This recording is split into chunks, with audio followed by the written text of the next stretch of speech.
The bishop landed on the wrong square, and for a split second, Emily Rowe thought she'd just handed $50,000 to the cruelest man in Manhattan. Nathan Vale's eyes lit up like a predator who'd finally cornered his prey. The Meridian Room went silent, 60 of New York's wealthiest holding their breath as the billionaire reached for her exposed king. But Emily wasn't panicking. She was counting. 3 moves. That's all she needed to destroy him. What Nathan didn't know was that this game had started 20 years ago, when he stole everything from a man who never got to teach his daughter how to fight back. Until tonight, if you want to see how a waitress takes down a billionaire with nothing but 64 squares and the truth, stay until the end. And drop a comment with your city so I can see how far this story travels. The Meridian Room didn't advertise. It didn't need to. Tucked behind an unmarked door on East 68th Street, 3 floors above a Swiss bank that never seemed to close, it existed in that peculiar space where old money went to pretend it was still relevant. The walls were dark mahogany, the carpet was Persian, and the silence was expensive, the kind you paid for by never asking how much anything cost. Nathan Vale owned Table 7, not officially. The club's roster listed a rotating membership of hedge fund managers and tech moguls who paid $40,000 a year for the privilege of losing quietly. But everyone knew Table 7 belonged to Nathan. Had for 3 years, ever since he'd walked in at 29 with a chess rating that made grown men nervous and a personal fortune that made them terrified. He was there every Thursday at 9, same seat, same routine. Black coffee, no sugar. Phone face down on mahogany that cost more than most people's cars. Whoever sat across from him usually lasted 20 minutes before their position collapsed, and they made some excuse about an early morning meeting. Tonight's victim was Gerald Fisk, a real estate developer who'd made the mistake of mentioning he'd played chess in college. That was 40 minutes ago. Now Gerald's forehead was doing this thing where the sweat collected just above his eyebrows, and his hand kept hovering over pieces he couldn't afford to move. "You're bleeding pawns," Nathan said, not looking up from the board. His voice had that particular quality of boredom that made everything sound like an insult. "You've been bleeding them since move 12. I'm just waiting to see how long it takes you to notice." Gerald's laugh came out strangled. "Well, it's been a few years since You opened with the King's Indian. Aggressive, romantic even. Then you got scared and started playing defense." Nathan picked up his queen, let it hover over the board. "You can't play defense in chess, Gerald. Not really. You can only play less aggressive offense, and yours is pathetic." He dropped the queen. The piece clicked against wood like a bone snapping.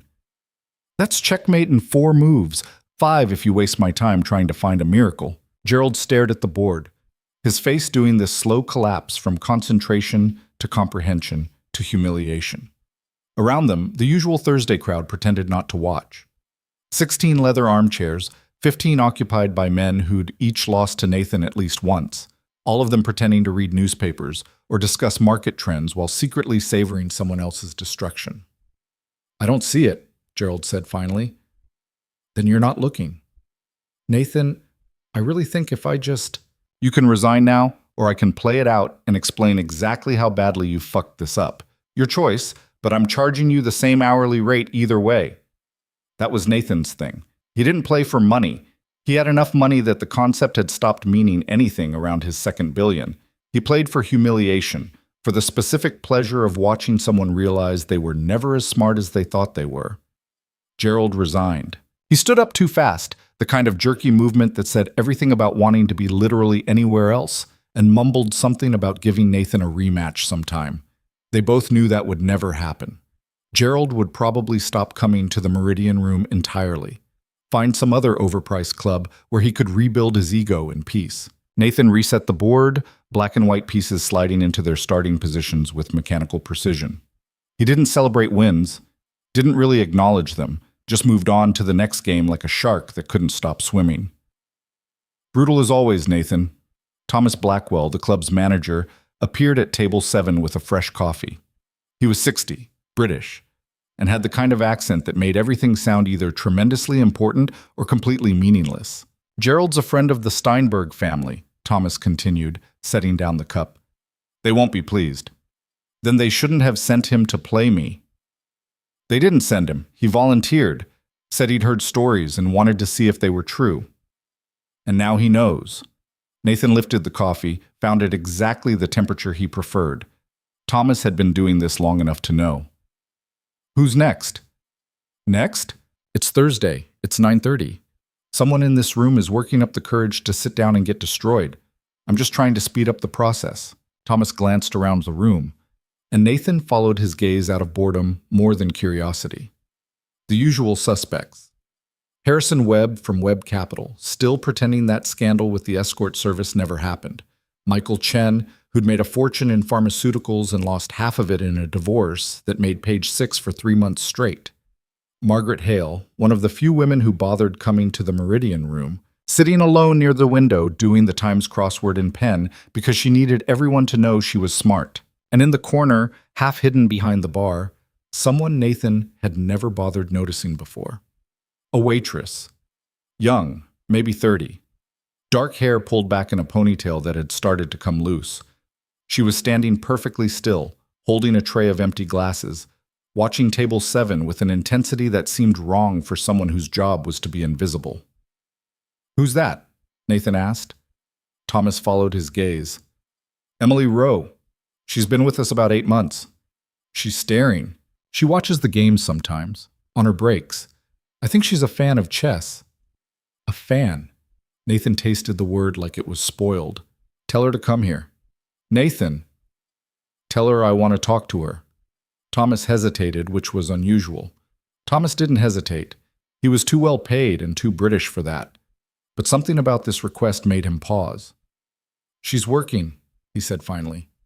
Then she can work over here. Go. Thomas went.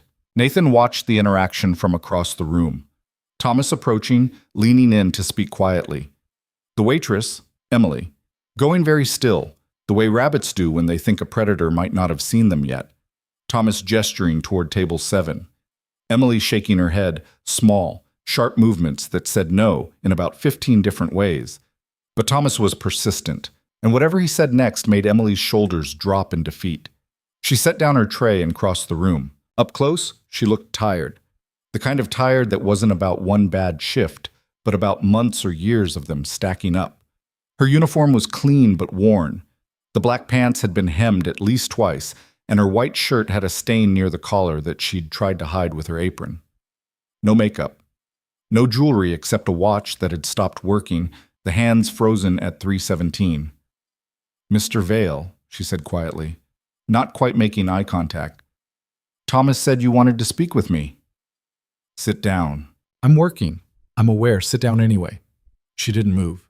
Just stood there, hands clasped in front of her, and Nathan felt something unfamiliar.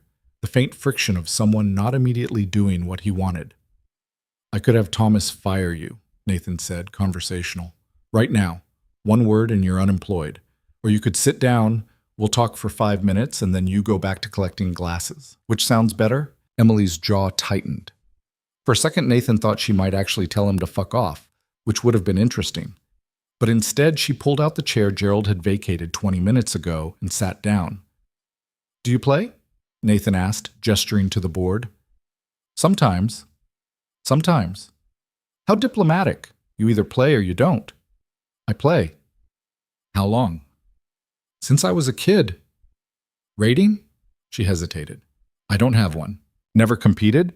No tournaments? No USCF membership? Nothing official? No.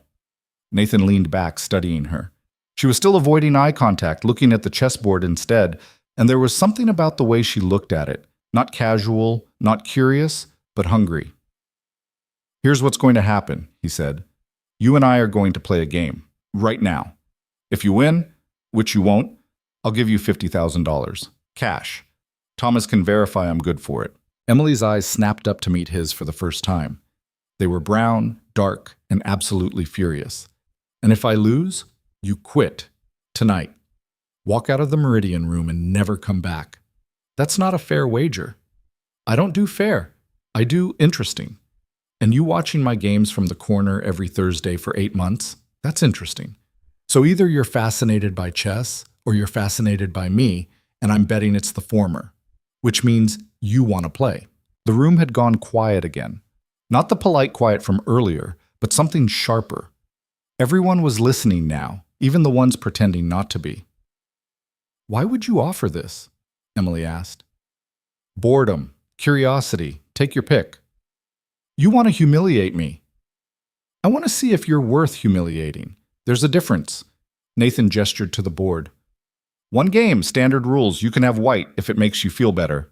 Emily looked at the board, then at Nathan, then at Thomas, who was standing near the bar looking deeply uncomfortable with this entire situation. If I say no? She asked. Then you've spent 8 months watching chess games you're too scared to play, and I'll make sure everyone in this room knows it. It was cruel. Nathan knew it was cruel. That was the point. He'd learned a long time ago that people revealed their true selves under pressure, in boardrooms, in courtrooms, in front of 64 squares where there was nowhere to hide. Emily stood up. For a second, Nathan thought she was walking away, which would have been disappointing but not surprising. But instead, she pulled off her apron, folded it carefully, and set it on the chair beside her. $50,000 if I win, she said, in cash. Tonight. Agreed. And you apologize. For what? For doing this to people. For turning chess into a weapon. For making something beautiful into something cruel. Nathan smiled, actually smiled, which he didn't do often enough for it to look natural. If you win, he said, I'll apologize to everyone in this room. I'll get down on my knees and beg forgiveness. How's that? That works? Emily sat back down, and this time there was something different in the way she moved. Less like prey, more like a fighter stepping into the ring. She turned the board so white-faced her and made her opening move. Pawn to e4. Nathan responded instantly. Pawn to c5. Sicilian defense. Aggressive, complicated, exactly the kind of opening that separated people who played chess from people who understood it. Emily didn't hesitate. Knight to f3. They traded moves quickly, efficiently, neither of them speaking. Around them, the Meridian Room had transformed into something closer to a theater. Margaret Hale had abandoned her crossword. Harrison Webb had actually stood up to get a better view. Even Michael Chen, who usually spent Thursday nights trying to drink away his alimony payments, was leaning forward with something like interest. By move 10, Nathan realized Emily wasn't just competent. She was good, really good. Her positions were clean, her development was textbook, and she wasn't making the amateur mistake of moving the same piece twice in the opening. By move 15, he realized she might be better than good. Where did you learn to play like this? He asked, sliding his bishop across the board. My father taught me. He must have been good. He was. Was. He died. She said it flat, emotionless, the way you'd mention the weather. But her next move came a half-second slower, and Nathan filed that away as useful information. I'm sorry, he said, not meaning it. No, you're not. You're right, I'm not. But it seemed like the thing to say. Emily captured one of his pawns. You don't have to pretend with me, Mr. Vale. I know exactly who you are. And who's that? Someone who mistakes cruelty for intelligence, someone who thinks winning makes them right. Nathan laughed, genuine surprise cutting through his usual boredom. You're mad at me. I'm not mad. I just think you're sad. Sad. You're 32 years old, you're worth billions, you have everything anyone could want, and you spend your Thursday nights destroying people at chess because it's the only thing that makes you feel anything.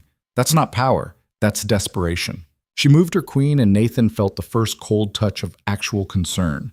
His position wasn't bad. Not yet, but it was under pressure in ways he hadn't anticipated. She'd built her attack so quietly, so patiently, that he'd barely noticed the trap until it was half closed. You've studied my games, he said. Every Thursday for 8 months. I know how you play. You attack early, you attack hard, and you expect people to panic, but panic is a choice. And you're not panicking. No, you should be. Nathan launched his real attack then, the kind of aggressive combination that usually made opponents realize they were out of their depth. He sacrificed a knight to open up her king side, following it with a bishop move that threatened 3 different pieces simultaneously. Emily's hand hovered over the board. For the first time, she looked uncertain. The room held its breath. She moved her rook. Not the obvious defensive move, not the panicked retreat Nathan expected, but something else. Something that actually made his position worse. That's illegal, he said immediately. It's not. You're putting yourself in check. No, I'm not. Look again. Nathan looked. She was right. The move was legal, barely, by a technicality he'd missed in his rush to attack.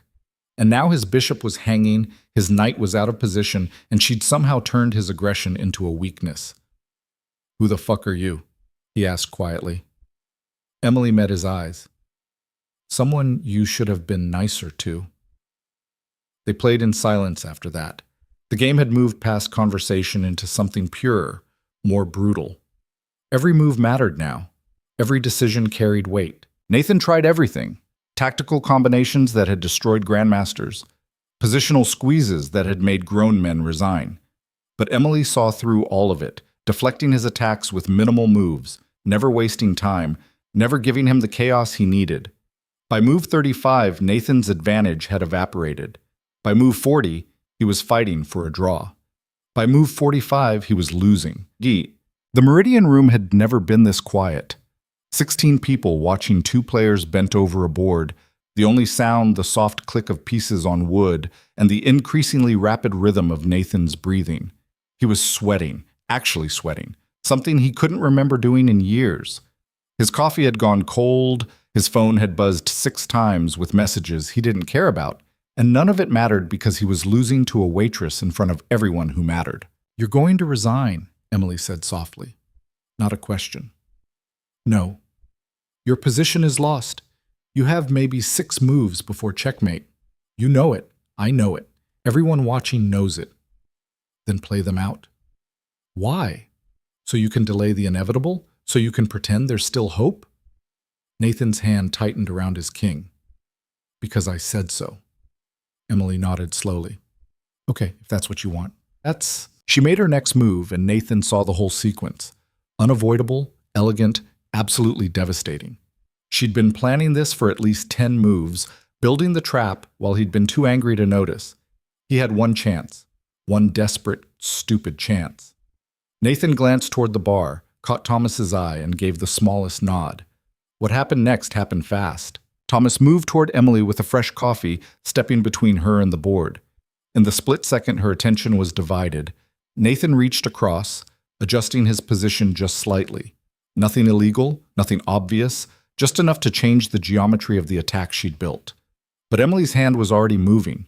She grabbed her bishop, started to place it on the square that would have sealed his fate, and Thomas chose that exact moment to set down the coffee cup.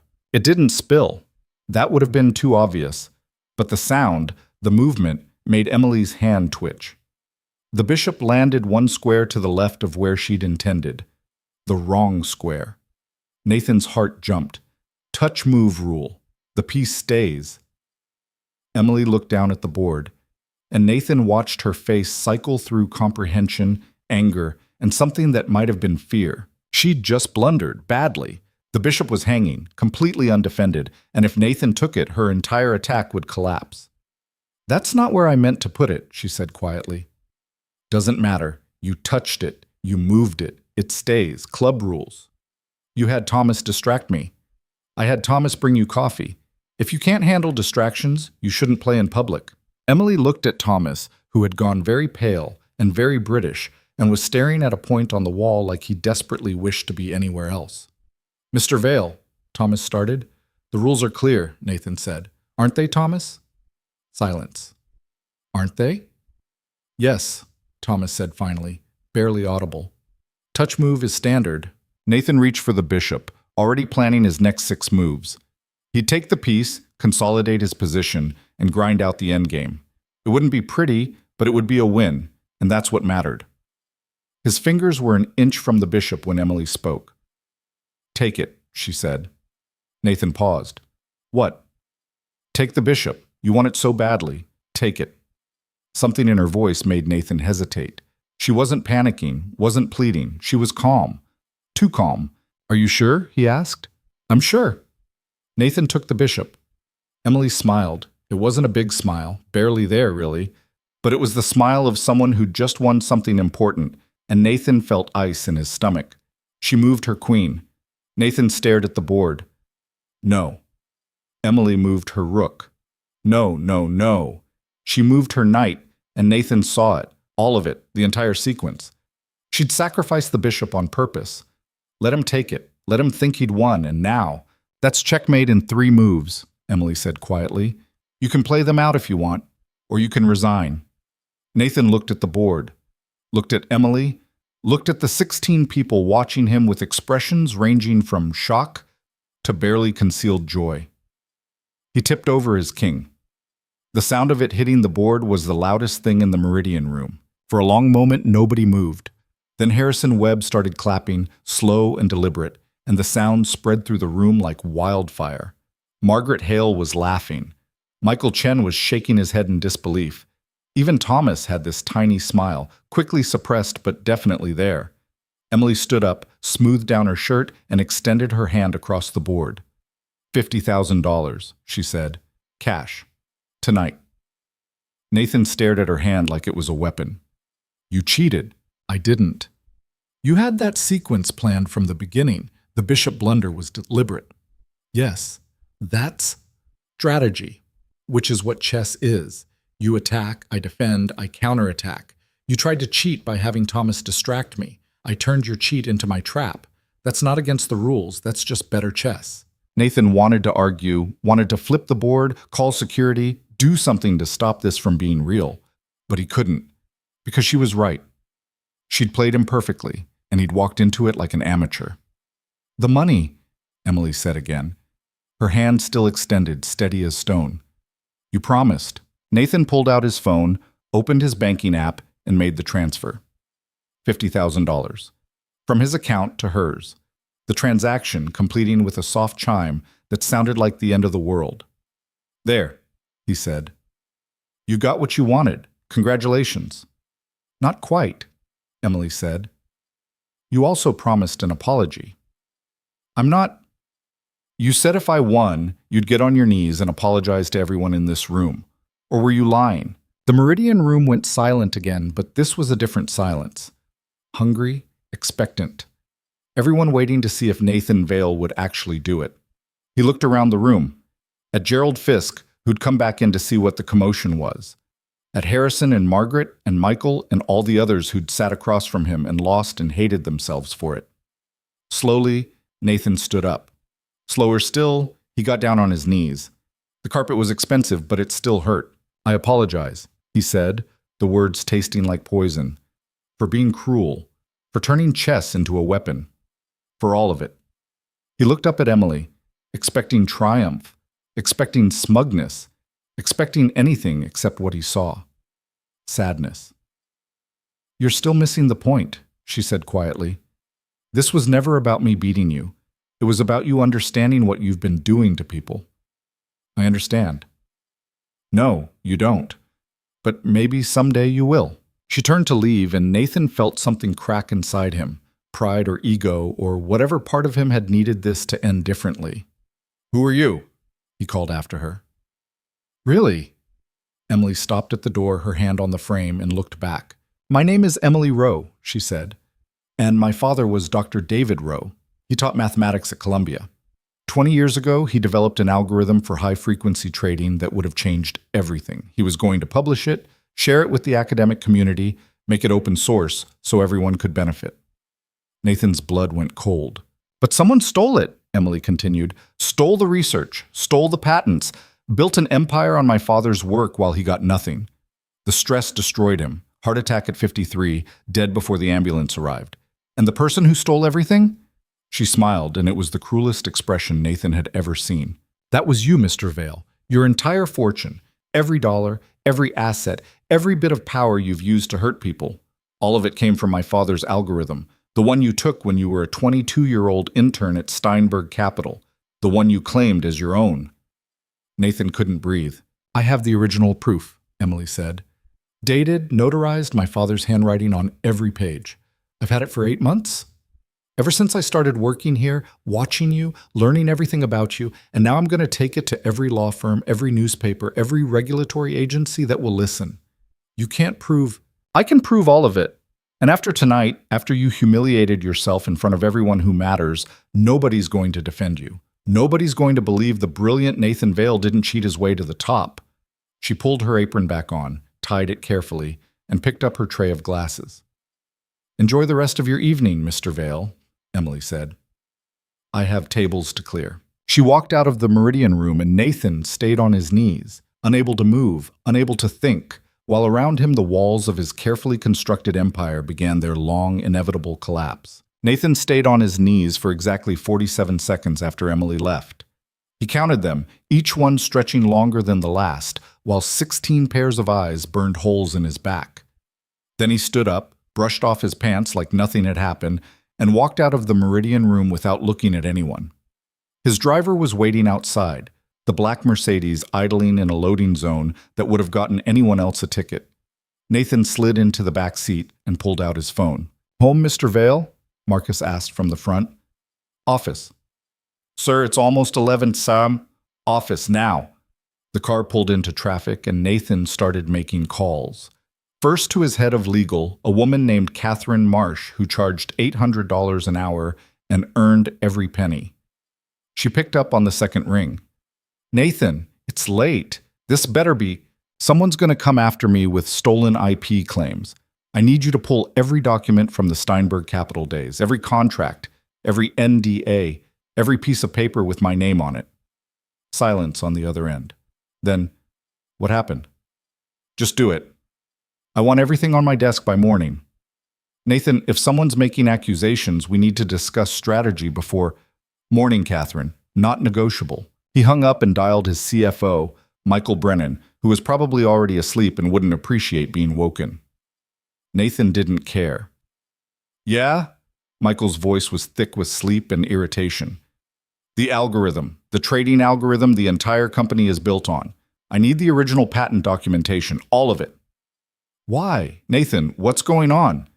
Can you get it or not?" "I can get it, but it's going to take time. That stuff is buried in archives from before you even incorporated. Some of it might be—" "How long?" "A week, maybe 2, if, you have 3 days." Nathan ended the call and stared out the window at Manhattan sliding past. Streetlights, late-night delis, a couple arguing on the corner of Madison and 72nd. Normal people living normal lives. Completely unaware that several blocks away a waitress had just detonated a bomb under a billion-dollar empire. His phone buzzed. Text from Harrison Webb. "That was the most entertaining Thursday I've had in years. Drinks next week?" Nathan deleted it without responding. Another buzz.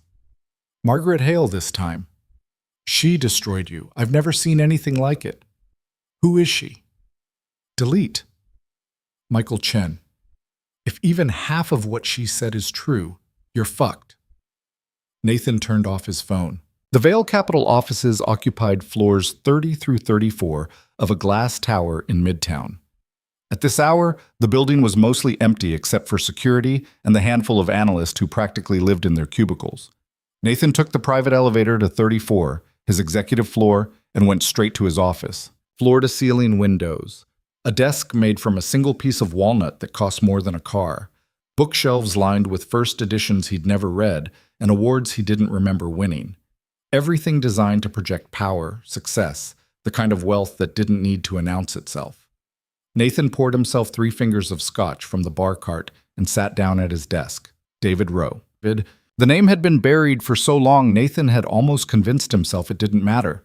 Almost convinced himself the story he'd been telling for 10 years was the truth. He'd been 22, fresh out of Princeton with a degree in mathematics and enough arrogance to think he was smarter than everyone in the room. Steinberg Capital had hired him as a junior analyst, the kind of position where you worked 80-hour weeks and hoped someone important would eventually notice. Nathan had noticed David Rowe instead. Dr. Rowe hadn't worked for Steinberg directly. He'd been a consultant, brought in to advise on quantitative strategies. Brilliant, quiet, the kind of person who could explain complex mathematics like he was discussing the weather. He'd treated Nathan like a colleague instead of a grunt, had actually listened when Nathan asked questions. They'd worked together for 6 months, Dr. Rowe developing his algorithm, Nathan helping with the implementation, testing the models against historical data. The results had been incredible. Consistent returns, minimal risk, the kind of edge that could make someone wealthy beyond imagination. Then Dr. Rowe had said something that changed everything. "I'm going to publish this," he told Nathan one evening, the two of them alone in a conference room at Steinberg. "Make it open source. Imagine what could happen if everyone had access to this kind of tool. It could democratize trading, level the playing field. Nathan had thought he was joking, but Dr. Rowe had been serious, completely, naively serious. "You'd give away something worth billions?" Nathan had asked. "It's not about worth, it's about what's right." And Nathan had realized in that moment that Dr. Rowe was never going to make money from his own genius. That someone else would take the algorithm, modify it just enough to skirt patent laws, and build an empire. It happened all the time in finance. So Nathan had decided that someone might as well be him. He'd copied everything, the research, the code, the documentation, spent a weekend rewriting the variable names, changing the structure just enough to claim it was his own innovation. Then he'd gone to Steinberg's senior partners and pitched it as his breakthrough. They'd believed him. Why wouldn't they? Nathan was young, hungry, exactly the kind of ambitious climber they valued. And Dr. Rowe was just some academic consultant who'd probably forget about the whole thing once his contract ended. Except Dr. Rowe hadn't forgotten. He'd come to Nathan first, before going to lawyers or making any formal accusations. Nathan remembered that conversation with perfect clarity. The hurt in Dr. Rowe's eyes, the confusion, like he couldn't understand how someone he'd trusted could do this. "You stole my work," Dr. Rowe had said. "I improved your work. There's a difference. Nathan, please, just admit what you did. We can fix this. I'll agree to a partnership. There's nothing to fix. The algorithm is mine. I developed it. You were a consultant who provided some initial guidance, and I'm happy to acknowledge that contribution. But the core innovation? That's all me." Nathan had watched Dr. Rowe's face cycle through disbelief, anger, and finally resignation. "You'll regret this," Dr. Rowe had said quietly. "I really don't think I will." Dr. Rowe had tried to fight it. Hired a lawyer, filed complaints with Steinberg's ethics board, even reached out to the SEC. But Nathan had covered his tracks well. The paper trail pointed to him, the patents were in his name, and Dr. Rowe couldn't prove the original idea was his. The stress had broken him. Nathan had heard about the heart attack third hand, a footnote in an email from someone at Columbia. By then, Nathan had already left Steinberg to start his own fund, the algorithm making him millions in the first year alone. He'd assumed that was the end of it, that Dr. Rowe's death had closed the book on that chapter. He'd never thought about a daughter. Nathan drained his scotch and poured another. His phone was still off, but he could imagine the messages piling up. Questions from board members, concerns from investors, gleeful speculation from competitors who'd love to see him fall. By morning, everyone would know something had happened at the Meridian Room. By afternoon, they'd be digging into why. He needed to move fast. Nathan turned his phone back on and called his head of PR, a shark named Jessica Chen, who specialized in making scandals disappear. "It's midnight," she said by way of greeting. "I need damage control, full press. Someone's making accusations about IP theft from 20 years ago." "Jesus, Nathan. Are the accusations true? Does it matter? For my strategy? Yes. Absolutely it matters." Nathan hesitated. Jessica was loyal, but she was also pragmatic. If she thought he was too toxic to defend, she'd drop him without hesitation. "There's some truth to it," he said carefully. "But it was 20 years ago. The original claimant is dead, and everything's been legally settled. This is just someone trying to rewrite history." "Who's the someone?" "A waitress named Emily Rowe, daughter of the original claimant." "Does she have proof?" "She says she does." "And do you think she actually does, or is she bluffing?" Nathan thought about Emily's face as she told him about her father. The absolute certainty, the careful planning. You didn't spend 8 months working at the Meridian Room just to bluff. "She has something," he said. Jessica sighed. "Okay, I'll start prepping a response. We'll position this as a disgruntled family member trying to profit from tragic circumstances. Paint you as the victim of extortion. But Nathan, I need to know everything, every detail, every document, every conversation, because if I get surprised, I walk." "Understood. And one more thing, stop talking to people. No interviews, no statements, no late-night phone calls to reporters you think are friends. Everything goes through me." "Fine." Nathan hung up and realized his hands were shaking, actually shaking, like he was some nervous intern instead of a man who'd built an empire. He stood up, paced to the windows, looked out at the city below. Somewhere down there, Emily Rowe was probably celebrating. Maybe she'd gone home to a cramped apartment in Queens or Brooklyn, somewhere she could barely afford on a waitress salary. Maybe she was on the phone with lawyers, planning her next move. Or maybe she was at another chess club, watching another game, patient as death. The intercom on his desk buzzed. Nathan didn't remember buzzing anyone, but his secretary's voice came through anyway. "Mr. Vale, there's a Thomas Blackwell here to see you. He says it's urgent." Nathan froze. "Send him in." Thomas entered looking like he'd aged 10 years in the last hour. His usual composure had cracked, his tie was loose, and there was sweat on his forehead despite the building's aggressive air conditioning. "I'm sorry," he said immediately. "Nathan, I'm so sorry. She told me it was about bringing her coffee. I didn't realize." "Sit down, Thomas." Thomas sat, perched on the edge of the leather chair like he might need to run at any moment. "How long have you known her?" Nathan asked. 8 months. Like I said, she applied for the waitress position. Her references checked out. She seemed before that. How long before she came to the Meridian room did you know her? Thomas went pale. Don't lie to me. Not now. She couldn't have gotten hired without your approval, and the Meridian room doesn't hire people off the street. So how did she get to you? Silence stretched between them, broken only by the hum of the building's ventilation and the distant sound of a car alarm on the street below. 3 months before she started, Thomas said finally. She came to me with a proposition, said she needed to get close to you, needed to understand how you operated, offered me $10,000 just to hire her. And you said yes. I said no, at first. But then she told me about her father, showed me the documentation, patents, research notes, everything, and she told me what you'd done. Nathan's jaw tightened. What I'd allegedly done. Nathan, I saw the proof. Your name isn't on any of the original research. Dr. Rose is, and the dates don't lie. So you decided to help her destroy me. I decided to let her apply for a job. What happened after that? The chess, the wager, tonight? That was all her. I just gave her access. For $10,000. No, I gave the money back. After I saw the documents, I did it because it was the right thing to do. Nathan laughed, sharp and bitter. The right thing? You're a manager at a private club that exists so rich people can pretend they're special. Don't pretend you have moral authority. Thomas stood up, and for the first time since Nathan had known him, there was steel in his voice. I've worked at the Meridian Room for 15 years. I've watched you come in every Thursday and tear people apart for fun. Gerald Fisk, Harrison Webb, Michael Chen, all of them. You treat chess like warfare and people like casualties. So when someone came along who could beat you at your own game, yes, I helped, and I'd do it again. Get out. Nathan, get out of my office. You're fired. I'll have security escort you from the building. Thomas nodded slowly, like he'd expected this. For what it's worth, she didn't want to hurt you. She just wanted justice for her father. There's a difference. There's really not. Thomas left, and Nathan was alone again. He pulled out his laptop and started searching. Emily Rowe, social media, public records, anything that would give him leverage. But she barely existed online. No Facebook, no Instagram, no Twitter.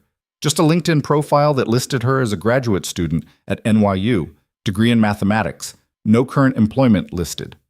Graduate student, mathematics. Just like her father. Nathan dug deeper, pulling up NYU's directory.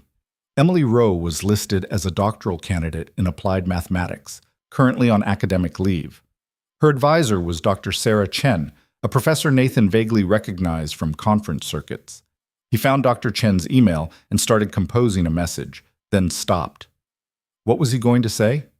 Please confirm your student is trying to destroy my career? What? That would just make him look desperate. Instead, he searched for Dr. David Rowe's published papers. There were dozens, spanning 2 decades of research in quantitative finance, algorithmic trading, mathematical modeling. The last paper was dated 6 months before his death, unfinished, never submitted for publication. Nathan downloaded it and started reading. The mathematics was dense, complex, exactly the kind of work that had made Dr. Rowe respected in academic circles.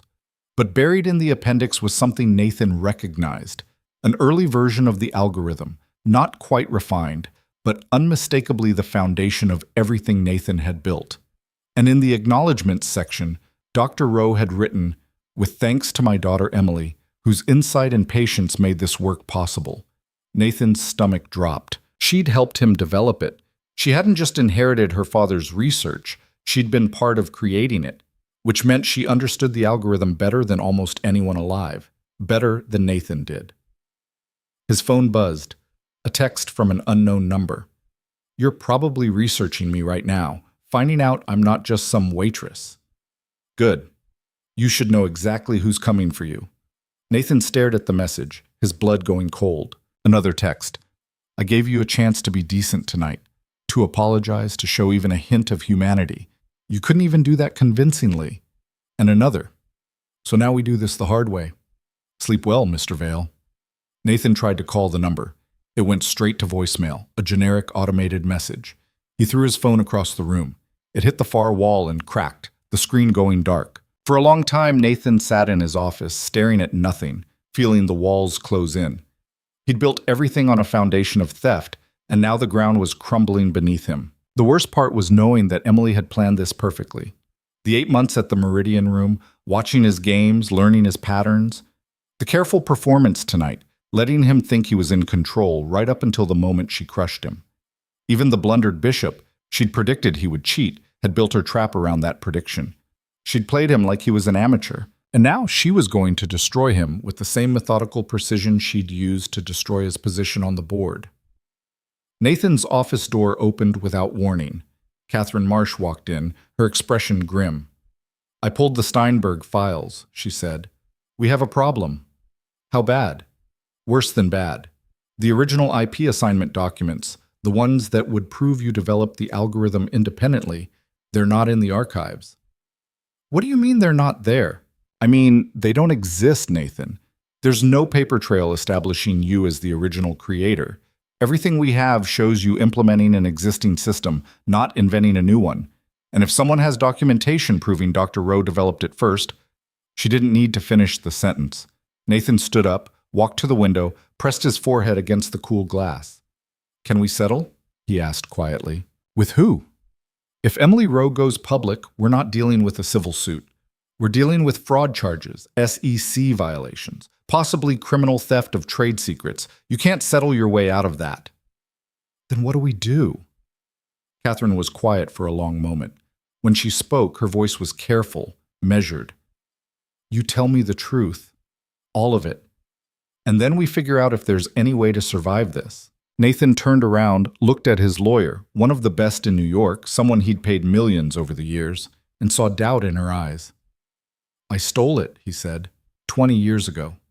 David Rowe developed the algorithm. I copied it, claimed it as my own, and built everything on that foundation. He tried to fight me and I buried him. Then he died, and I thought that was the end." "Jesus, Nathan. Can you defend me? Against what? The truth?" Catherine ran a hand through her hair, a rare break in her usual polish. "I can try to mitigate damages, argue statute of limitations, claim independent development, throw up enough legal smoke that it takes years to sort out. But if she has concrete proof, dated documents, original research notes, anything with timestamps, we're going to lose." "How long do I have?" "Until she goes public? Could be days, could be hours. Depends on her strategy." Nathan's phone buzzed again, the cracked one he'd thrown, somehow still functioning. He picked it up, squinting at the damaged screen. Another message from Emily. "Your legal team is probably telling you to fight this. Don't. You'll lose, and you'll lose ugly. There's a better way." Nathan showed the message to Catherine, who frowned. "Don't respond," she said. "This could be..." Another message came through. "I'm offering you a choice. Meet me tomorrow, noon, Columbus Park. Come alone. We can end this quietly, or I can end it loudly. Your decision." "It's a trap," Catherine said immediately. "She's trying to get you to say something incriminating, probably wearing a wire, definitely recording. Or she's offering a settlement. Nathan, you can't seriously be considering..." "What else do I have? You just said we're going to lose." Catherine's expression hardened. "Fine. You want to meet her? I'm coming with you. And we're recording everything too." She said alone. "And I'm saying if you go alone, you're an idiot. This is a negotiation, Nathan. Start acting like it." Nathan looked at the message again. Columbus Park, noon. Public enough to be safe, private enough for a real conversation. He typed back, "I'll be there." The response came immediately. "Good. And Mr. Vale, bring your checkbook. We have a lot to discuss. Nathan handed the phone to Catherine, who read the messages with increasing concern. This is a mistake, she said. Probably. I mean it. She's controlling every aspect of this. The timing, the location, the terms. You're walking into her game. I've been in her game since I sat down across from her tonight. At least this way I can see the board. Catherine started to argue, then stopped. She knew Nathan well enough to recognize when he'd made a decision. Fine, she said, but we prepare. I want to know everything about Emily Rowe by morning. Her finances, her associates, her academic record, any legal history. If she has vulnerabilities, we find them. And if she doesn't, then you'd better hope she's willing to deal, because the alternative is watching everything you've built disappear. Catherine left, and Nathan was alone again in his office, the city lights below offering no comfort. He thought about Emily, probably in her apartment right now, planning her next move. She'd beaten him at chess, humiliated him in front of his peers, and now she was dictating terms for his surrender. But Nathan hadn't built a billion-dollar empire by accepting defeat. If Emily wanted to play games, he'd play. And maybe, just maybe, he could find a way to turn this around. He just had to figure out what she really wanted, because nobody spent 8 months planning revenge just for money. There was something else driving her, something deeper than justice for her father. And if Nathan could find that pressure point, he might still have a chance. He pulled out his backup phone and started making calls. Nathan didn't sleep. He sat in his office until 4 a.m, making calls, reading files, building a profile on Emily Rowe that would have made a private investigator proud. By the time the sun came up over Manhattan, he knew everything there was to know about her. Or thought he did. Emily. Marie Rowe, 30 years old, born in Ithaca, New York. Mother died when she was 6. Cancer. Raised by her father after that, David Rowe, who'd moved them to Manhattan when he got the consulting position at Steinberg Capital.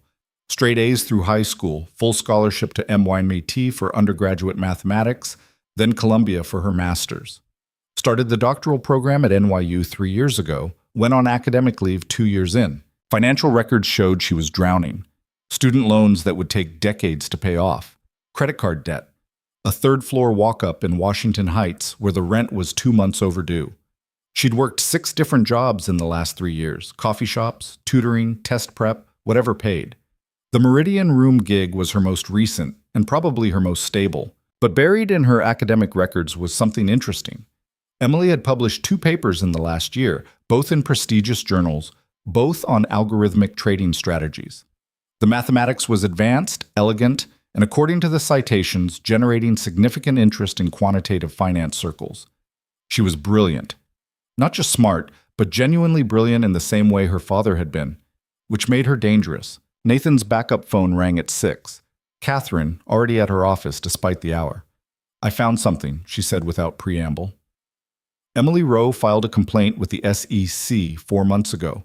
Alleged securities fraud related to Vale Capital's trading algorithms. Nathan's stomach dropped. What happened with it? Nothing yet. It's still under preliminary review. But if she has the documentation she claims, that complaint could trigger a full investigation. Can we kill it? The complaint? No. Once it's filed, it's in the system. But we can try to discredit the source. Show she has financial motivations, a grudge, a history of making unsubstantiated claims. Does she? Not that I can find. Her record is clean. No lawsuits, no complaints, not even a parking ticket. She's either genuinely squeaky clean or very good at hiding things. Nathan leaned back in his chair, staring at the ceiling. What about her academic leave? Why would someone drop out of a doctoral program 2 years in? I'm working on that. Her advisor at NYU isn't talking, but I have a contact in the mathematics department. Give me a few hours. We don't have a few hours. The meeting's at noon. Then go to the meeting, but don't agree to anything. Stall. Get her to show her cards. And for the love of everything, don't admit to anything on record. Nathan hung up and checked his watch. 6:15. He had 6 hours to figure out how to survive this. He went home to shower and change, the penthouse apartment feeling like a museum of someone else's life. Expensive furniture he'd never chosen, art he'd never looked at, floor-to-ceiling windows offering views of a city that suddenly felt hostile. His phone kept buzzing with messages, board members wanting updates, investors asking careful questions, competitors smelling blood in the water. Nathan ignored all of them. At 11:30, he left for Columbus Park. The park sat in Chinatown, wedged between Bayard and Worth Streets, a small patch of green that served as a gathering place for elderly Chinese immigrants who came to play mahjong and practice Tai Chi. Nathan had never been there before, had probably driven past it 1,000 times without noticing. Emily had chosen well, public enough that he couldn't try anything stupid, obscure enough that they wouldn't be swarmed by people who recognized him. She was already there when he arrived, sitting on a bench near the pavilion, feeding pigeons from a paper bag. She'd changed out of her waitress uniform into jeans and a sweater that had seen better days, her hair down instead of pulled back. She looked younger like this, less like someone who'd just destroyed his life, and more like a graduate student enjoying a sunny afternoon. Nathan sat down on the bench, leaving a careful foot of space between them. "You came alone," Emily said, still focused on the pigeons. "You asked me to." "And you always do what people ask?" "Only when they have leverage." Emily smiled slightly, tossed another handful of breadcrumbs. A pigeon landed near Nathan's shoe, and he resisted the urge to kick it away. "I hate pigeons," he said. "Most people do, but they're survivors. They adapt, they thrive in environments that would kill other birds. There's something admirable about that." "Is that what you are, a survivor?" Emily finally looked at him, and Nathan was struck by how calm she seemed. No triumph, no anger, just a kind of tired resolution. "My father died when I was 17, she said. Heart attack in his office at Columbia. They said it was quick, that he probably didn't suffer. But I know better. I'd watched him deteriorate for months after you stole his work. The stress, the sleepless nights, the way he'd just sit at his desk staring at nothing. He died because you broke him. So yes, I'm a survivor. Because the alternative was letting you break me too." Nathan wanted to defend himself, to explain that business was brutal and people got hurt, and that was just how the world worked. But the words stuck in his throat. "What do you want?" he asked instead. "Justice." "Be specific." Emily reached into her bag and pulled out a manila folder, old and worn, the edges frayed from years of handling.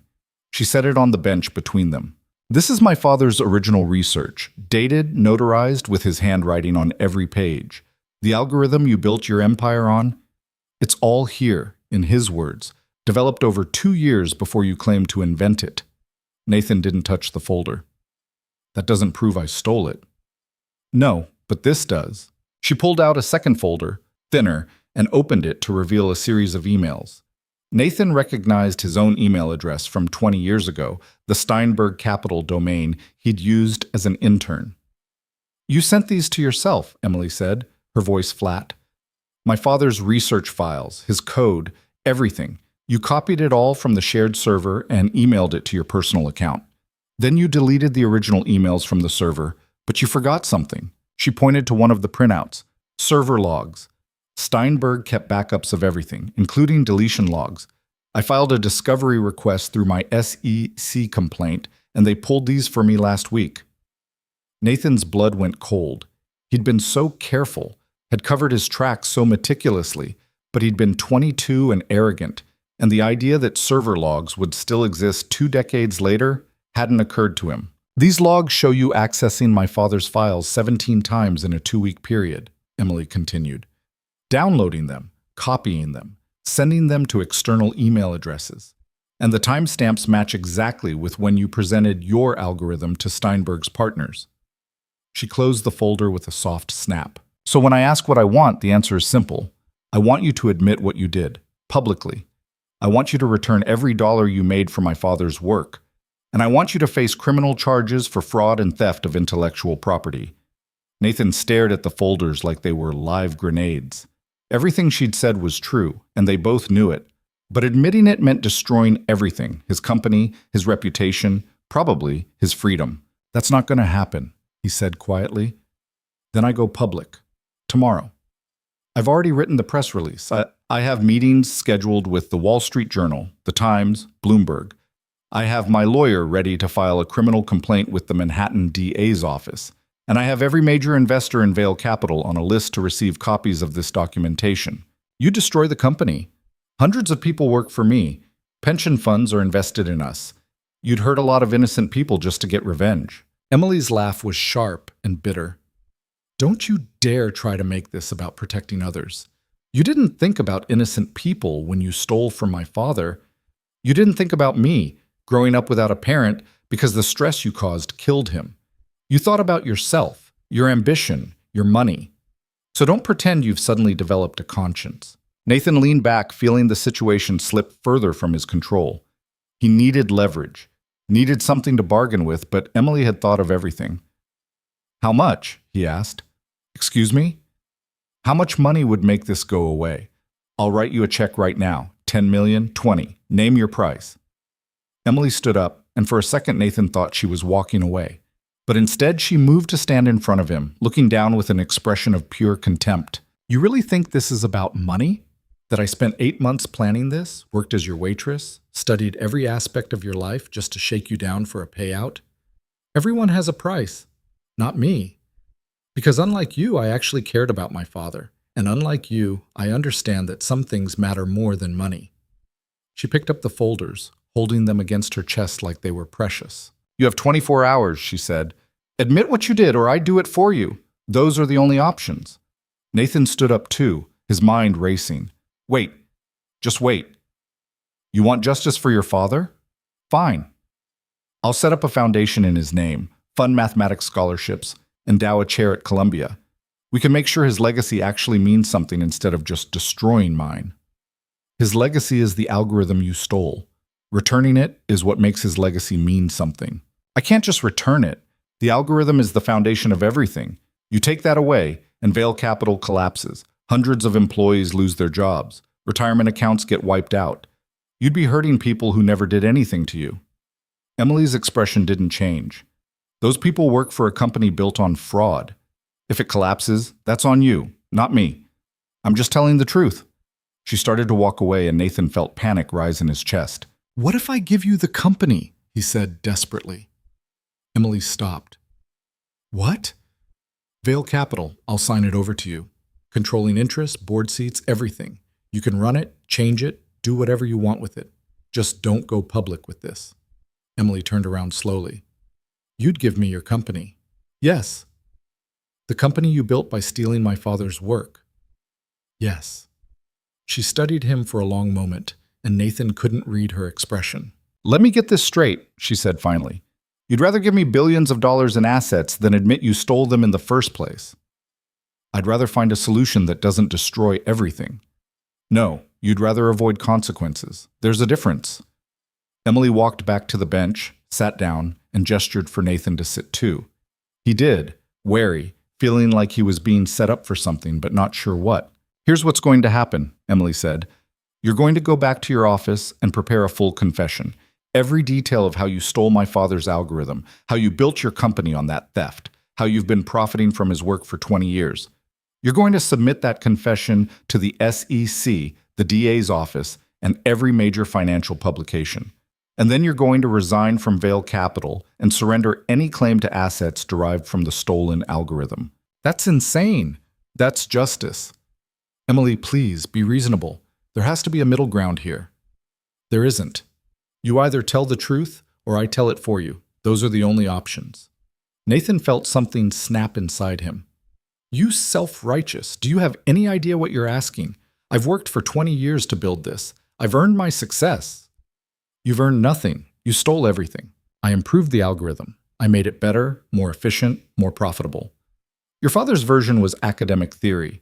I turned it into something practical. Using his foundation, his mathematics, his genius. So what? You want me to pretend I didn't contribute anything? That every decision I made, every refinement, every implementation was nothing? Emily stood up again, and this time Nathan could see rage breaking through her calm exterior. You want credit for improving something you stole? Fine. I'll make sure everyone knows you're an excellent thief, a talented fraud, someone who saw genius and had just enough skill to profit from it. Is that the legacy you want? Nathan stood too, his hands clenched into fists. Around them, elderly Chinese immigrants were starting to notice the argument, conversations in Cantonese pausing as they turned to watch. You're making a mistake, Nathan said, his voice low and dangerous. I have resources you can't imagine. Lawyers, investigators, people who can make your life very difficult. You go public with this, and I'll bury you in litigation for the rest of your life. Threaten me all you want. It doesn't change the facts. Facts can be disputed. Documents can be challenged. You think those server logs are ironclad? I'll have experts testify they're unreliable. I'll argue that your father's research was collaborative, that he encouraged me to develop the algorithm. I'll drag this out for years until you run out of money and patience."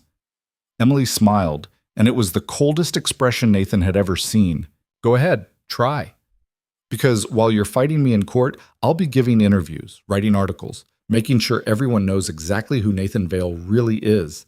Your reputation will be destroyed before the first deposition, and you'll spend millions of dollars losing anyway." She started to walk away again, and Nathan grabbed her arm. It was a mistake. Emily spun around, jerked her arm free, and stepped back. Her hand went to her pocket, and Nathan saw her pull out her phone. "Did you just grab me?" she asked loudly, her voice carrying across the park. "Did you just physically assault me in public?" People were definitely watching now. An old woman with a mahjong tile still in her hand, a young mother with a stroller, a couple of teenagers who'd probably post this on social media before the day was out. Nathan raised his hand, stepping back. You were just what? Trying to intimidate me? Threaten me? After everything else, you thought physical force would work?" "Emily, please. You have 24 hours, Mr. Vale. After that, everything goes public. And if you ever touch me again, I'll add assault charges to the fraud." She walked away fast, and Nathan stood there in Columbus Park, feeling dozens of eyes on him, his carefully controlled empire crumbling in real time. His phone buzzed. "Catherine, tell me you didn't just threaten her," she said when he answered. "How did you—" "Because I'm sitting in my office watching a video of you grabbing her arm. It's already on Twitter, 3 different angles, you idiot." Nathan felt the world tilt. "I barely touched her." "Doesn't matter, the optics are terrible. Billionaire physically confronting woman who's accusing him of fraud? You just handed her the narrative on a silver platter." Nathan started walking, not sure where he was going, just needing to move. "What do I do?" he asked. "Damage control. Immediately. We release a statement saying you were attempting a private conversation that got heated. You regret any misunderstanding. You respect Ms. Rowe's right to voice her concerns." That makes me sound guilty. You are guilty, Nathan. The question is whether we can mitigate the damage or if you're determined to make this as bad as possible. Nathan reached his car where Marcus was waiting. He climbed into the back seat and closed his eyes. "Catherine, I need options. Real options. Not damage control or mitigation. Ways to actually win this." Silence on the other end. Then, "There aren't any. Not anymore. She has the documentation, she has the server logs, and now she has video of you getting physical with her. The best we can hope for is a settlement that doesn't include criminal charges. She won't settle. Then we're done. I'll start preparing bankruptcy proceedings for Vale Capital, because once this breaks, your investors will pull out so fast it'll make your head spin." Nathan opened his eyes, stared out at Chinatown, the narrow streets and crowded sidewalks, the chaos of normal life continuing while his world ended.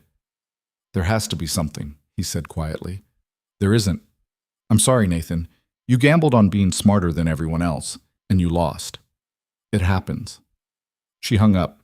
Nathan sat in the car, his phone buzzing with new messages and alerts, the video of him grabbing Emily spreading across social media like wildfire. He watched it play on Twitter, over and over, from different angles. Each time it looked worse.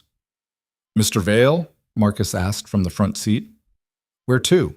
Nathan didn't answer. He was thinking about chess, about the game last night, about how Emily had built her trap so carefully, how she'd predicted his every move, planned for his cheating, turned his own aggression against him. She'd done the same thing in real life, spent 8 months learning his patterns, understanding his weaknesses, building a position he couldn't escape from. But chess games could be resigned. Real life was messier. Nathan pulled out his phone and made a call. Not to Catherine, not to his PR team, but to someone he'd sworn he'd never contact again. Marcus Fisher answered on the 3rd ring. "Nathan Vale," Marcus said, his voice carrying a thick German accent and years of barely concealed contempt. "I wondered when you'd call. I need your help." "Of course you do. What kind of help?" "The kind you're good at. Making problems disappear." Marcus laughed. low and unpleasant. I don't do that anymore. I'm legitimate now, consulting, above board work only. I'll pay whatever you ask. I don't want your money. Then what do you want? Another pause. Tell me about the problem first. Nathan explained everything.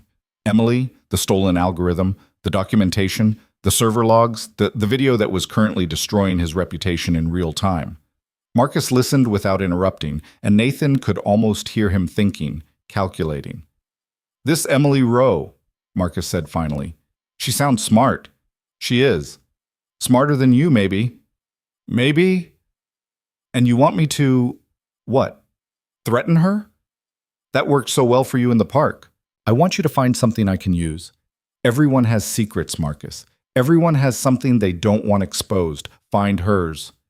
And if she doesn't, then dig deeper. Her friends, her colleagues, her academic advisor. Someone in her life has leverage. I just need to find it. Marcus was quiet for a long time. When he spoke, his voice was different, harder, more like the person Nathan remembered from years ago. This will cost you, not in money, but in favors. You'll owe me, Nathan, and I collect on my debts. I understand. Good. I'll call you in 24 hours. The line went dead. Nathan sat in the car, feeling the last pieces of his moral architecture crumble. He'd told himself for years that the theft from David Rowe was a one-time thing, a youthful mistake he'd moved past. But now he was hiring someone to dig up dirt on the man's daughter, to find leverage through intimidation or blackmail.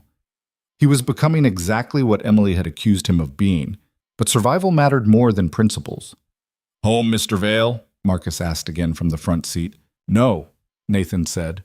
Office. I have work to do. The car pulled into traffic, and Nathan watched Columbus Park disappear behind them. Emily was probably already home, uploading more documentation, preparing her media blitz. She thought she'd won, thought she had him cornered with no moves left. But Nathan had built an empire on seeing opportunities others missed. And he wasn't done fighting yet. 23 hours later, Nathan still didn't have a plan. He'd spent the night pacing his office, drinking coffee that had gone cold hours ago, refreshing his phone every 30 seconds to watch his world collapse in real time. The video from Columbus Park had gone viral. 3 million views and counting. Think pieces were already appearing. Billionaire bullies woman seeking justice. The toxic culture of Wall Street. How men like Nathan Vale represented everything wrong with American capitalism. His name was trending on Twitter, and not in a good way. Vale Capital's stock had dropped 18% in after-hours trading. 3 board members had called emergency meetings. His biggest investor, a pension fund out of California, had sent a letter requesting detailed information about the fraud allegations. And Emily Rowe had gone silent. No more texts, no press releases, nothing. Just the ticking clock counting down to her deadline. Nathan's phone rang at 11:45. Marcus Fisher. Tell me you found something, Nathan said immediately. I found things. Whether they're useful is another question. Just tell me. Marcus's voice carried that particular tone of someone delivering bad news. Emily Rowe is clean. Almost suspiciously clean. No criminal record, no financial impropriety, no personal scandals. She pays her taxes on time, volunteers at a literacy center in Harlem, and by all accounts is well liked by everyone who knows her. There has to be something. Let me finish. Her academic career is interesting. She was on track for a prestigious postdoc at Princeton, had job offers from 3 major hedge funds, could have gone anywhere she wanted.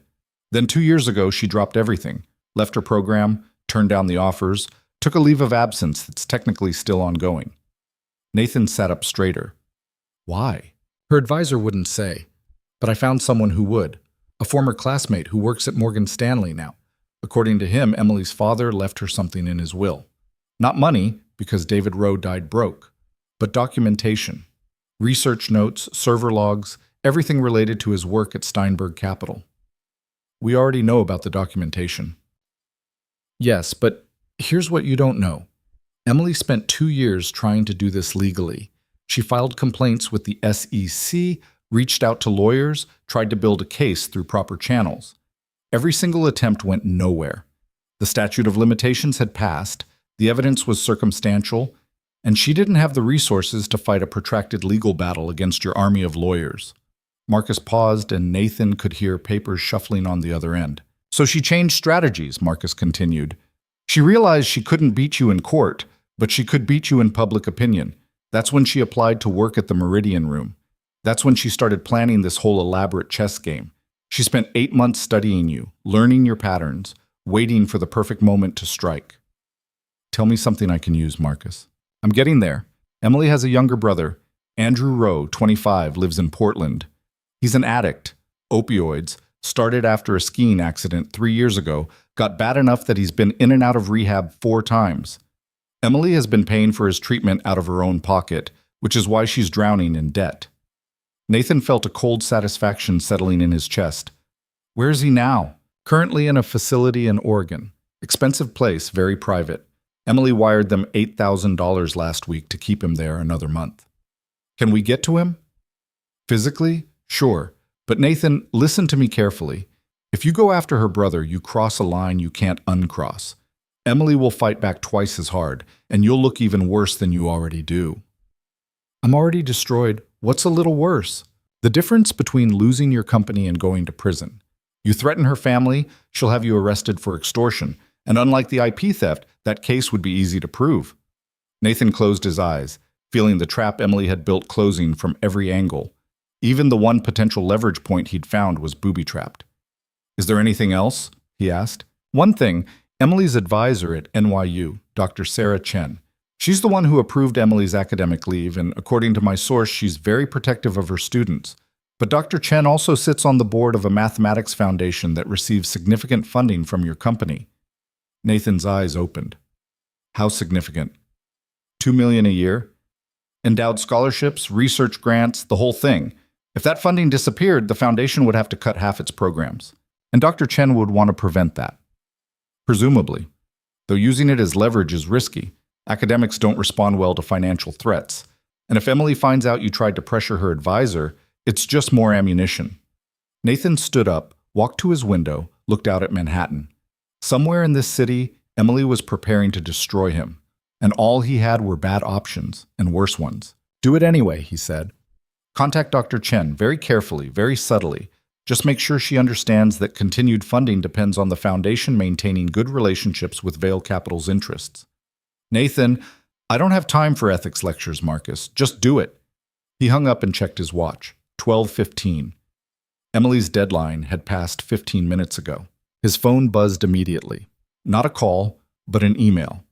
From an address he didn't recognize, subject line blank. Nathan opened it.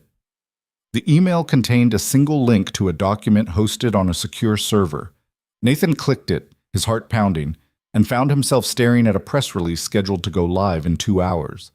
The headline read, Billionaire Nathan Vail's empire, built on stolen algorithm, says daughter of deceased mathematician. Below that, everything. The full story of David Rowe's algorithm, the server logs showing Nathan's theft, quotes from academic experts confirming the mathematics were identical, even copies of emails Nathan had sent 20 years ago that he'd thought were deleted forever. At the bottom of the press release was a note in red text. You had 24 hours to do the right thing. You chose not to. This goes live at 3 p.m. unless you call me. A phone number followed. Nathan dialed it, his hands shaking. Emily answered on the first ring. Mr. Vail? Don't publish that. Give me a reason not to. I'll give you whatever you want. Money, the company, a public apology. Name it. I already named it 24 hours ago. You refused. Emily, please, let's talk about this. Face to face, just the two of us. No lawyers, no threats, just a conversation. Like the conversation we had in Columbus Park, the one where you grabbed my arm and tried to intimidate me. I'm sorry about that. I was frustrated. I wasn't thinking clearly. But I'm thinking clearly now, and I understand that you have every right to be angry. Emily laughed, sharp and bitter. You don't get to apologize your way out of this. You stole from my father. You built an empire on his work. You destroyed his life and never looked back. And now you want me to believe you've suddenly developed a conscience? I want you to believe I'm trying to find a solution that doesn't hurt innocent people. Then confess. Publicly? Return what you stole. Face the consequences. That's the solution. Nathan's grip tightened on the phone. I can't do that. Then we're done talking. Wait, just wait. What if I could prove your father wanted me to have the algorithm? Silence on the other end. Then, "Excuse me? What if there was documentation showing your father and I had an agreement? That he was mentoring me, encouraging me to develop the algorithm for commercial use? That he understood I'd be the one to implement it?" "That's a lie." "Is it? You were 17 when he died. How much do you really know about his work relationships? About his plans for the algorithm?" "I know he wanted to make it open source. He told me that." People say a lot of things they don't mean.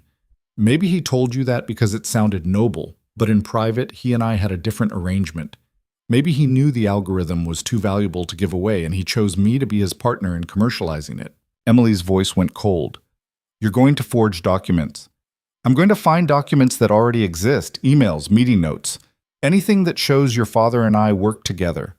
And if I can't find them, maybe I remember conversations that other people at Steinberg can corroborate." "They'll be lying." "Probably, but can you prove that? You have server logs showing I accessed files. I'll have witnesses saying your father gave me permission to access those files." Suddenly, your slam dunk case becomes he said, she said, and those kinds of cases drag on for years. Nathan could hear Emily breathing on the other end, could almost feel her rage through the phone. "You're going to destroy my father's reputation to save your own," she said quietly. "I'm going to present an alternative narrative. Let the public decide who to believe. The public will believe the billionaire with unlimited resources and a team of lawyers. They always do." "Exactly. So maybe instead of fighting me, you consider a compromise. I'll set up that foundation I mentioned. The David Rowe Center for Mathematical Research. $50 million, fully endowed, in your father's name. You can run it, shape his legacy however you want, and in exchange, you walk away from this crusade. $50 million to buy my silence. $50 million to honor your father's memory in a way that actually helps people. Think about it, Emily. You publish that press release and what happens? We fight in court for years. Maybe you win, maybe you don't. But either way, your father's name gets dragged through the mud as we argue about who deserves credit for what. Is that really what you want?" More silence. Nathan pressed his advantage.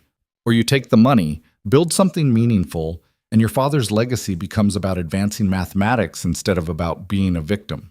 Which story would he prefer?" "You don't get to speak for him." "Neither do you. He's been dead for 13 years. All we can do is make choices we think he'd respect. And I think he'd respect a choice that helps future mathematicians more than one that destroys current ones." Emily's laugh was hollow. "You really believe your own justifications, don't you? You've told yourself this story so many times that you actually think you're the reasonable one." "I think I'm the practical one. You want justice. I'm offering you something better, impact, real, tangible impact on people's lives. That's worth more than revenge." "It's not revenge, it's truth." "Truth is subjective, impact isn't." Nathan heard something in the background on Emily's end, a voice maybe, or a door closing. When she spoke again, her voice had changed, less angry, more tired. "I need time to think," she said. "You have 2 hours before that press release goes live. Think fast." "Don't tell me what to do." "Then don't make me fight you the way I know how, because I will win, Emily. Maybe not cleanly, maybe not fairly, but I will win. I've been playing this game a lot longer than you have." "Is that a threat?" Nathan hesitated. He was standing on the edge of something, about to say words that would define what kind of person he really was.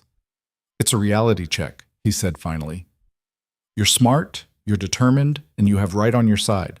But I have resources, connections, and 20 years of experience destroying people who get in my way.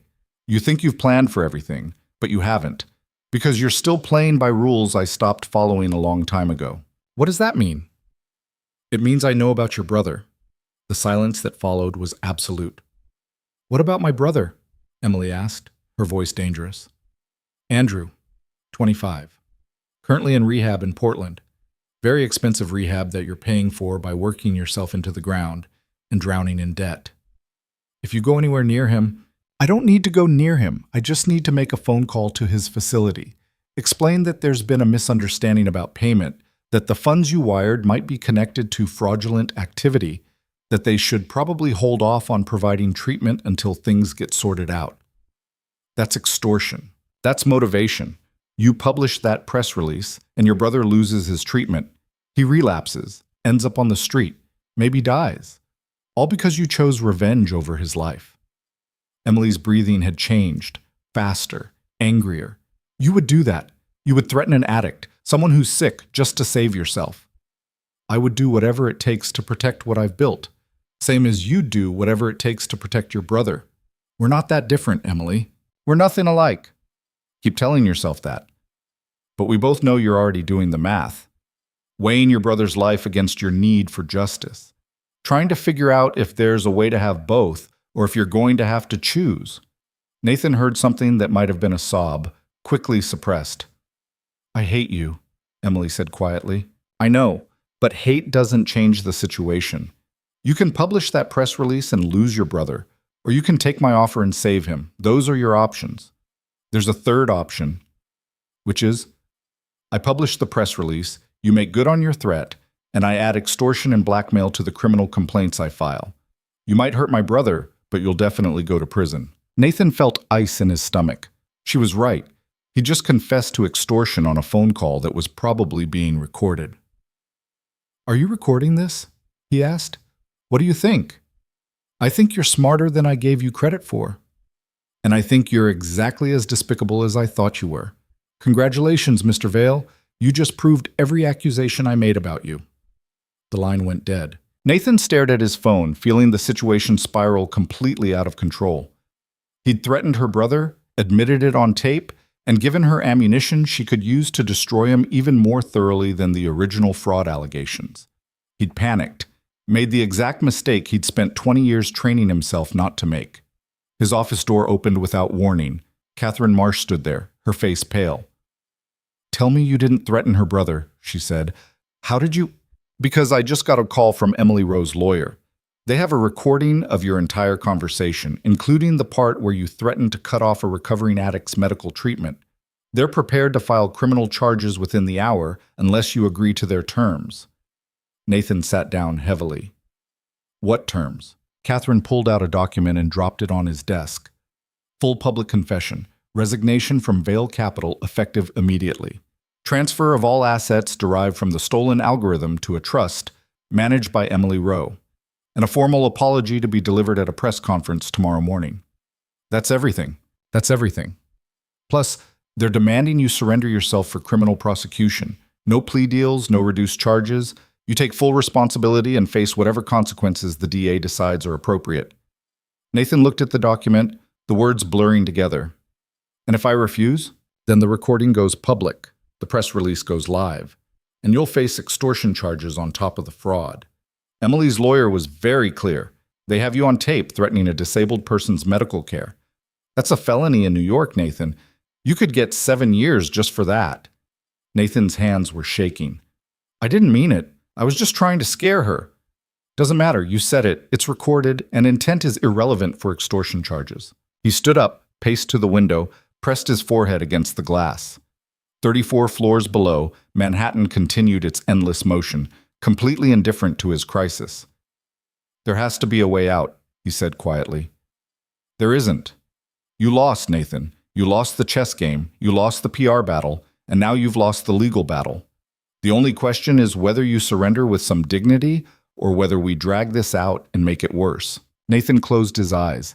He thought about his empire, built over 20 years, about to crumble in a single day, about his reputation, his legacy, everything he'd worked for turning to ash.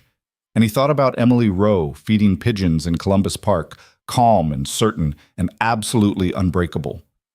What happens if I confess? He asked. Best case scenario? You get 3 to 5 years in a minimum security facility. You lose the company, obviously, lose most of your assets, but you'd still have enough to be comfortable when you get out, assuming you invested wisely over the years. And worst case? 10 years, federal prison, complete financial ruin. Depends on how angry the prosecutors are and how much public pressure there is. Nathan turned around. What would you do? Catherine met his eyes. I'd confess. Take the deal. Try to salvage what little dignity you have left.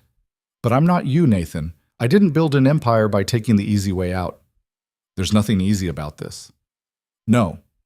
But it's the right thing, and maybe, somewhere deep down, you know that.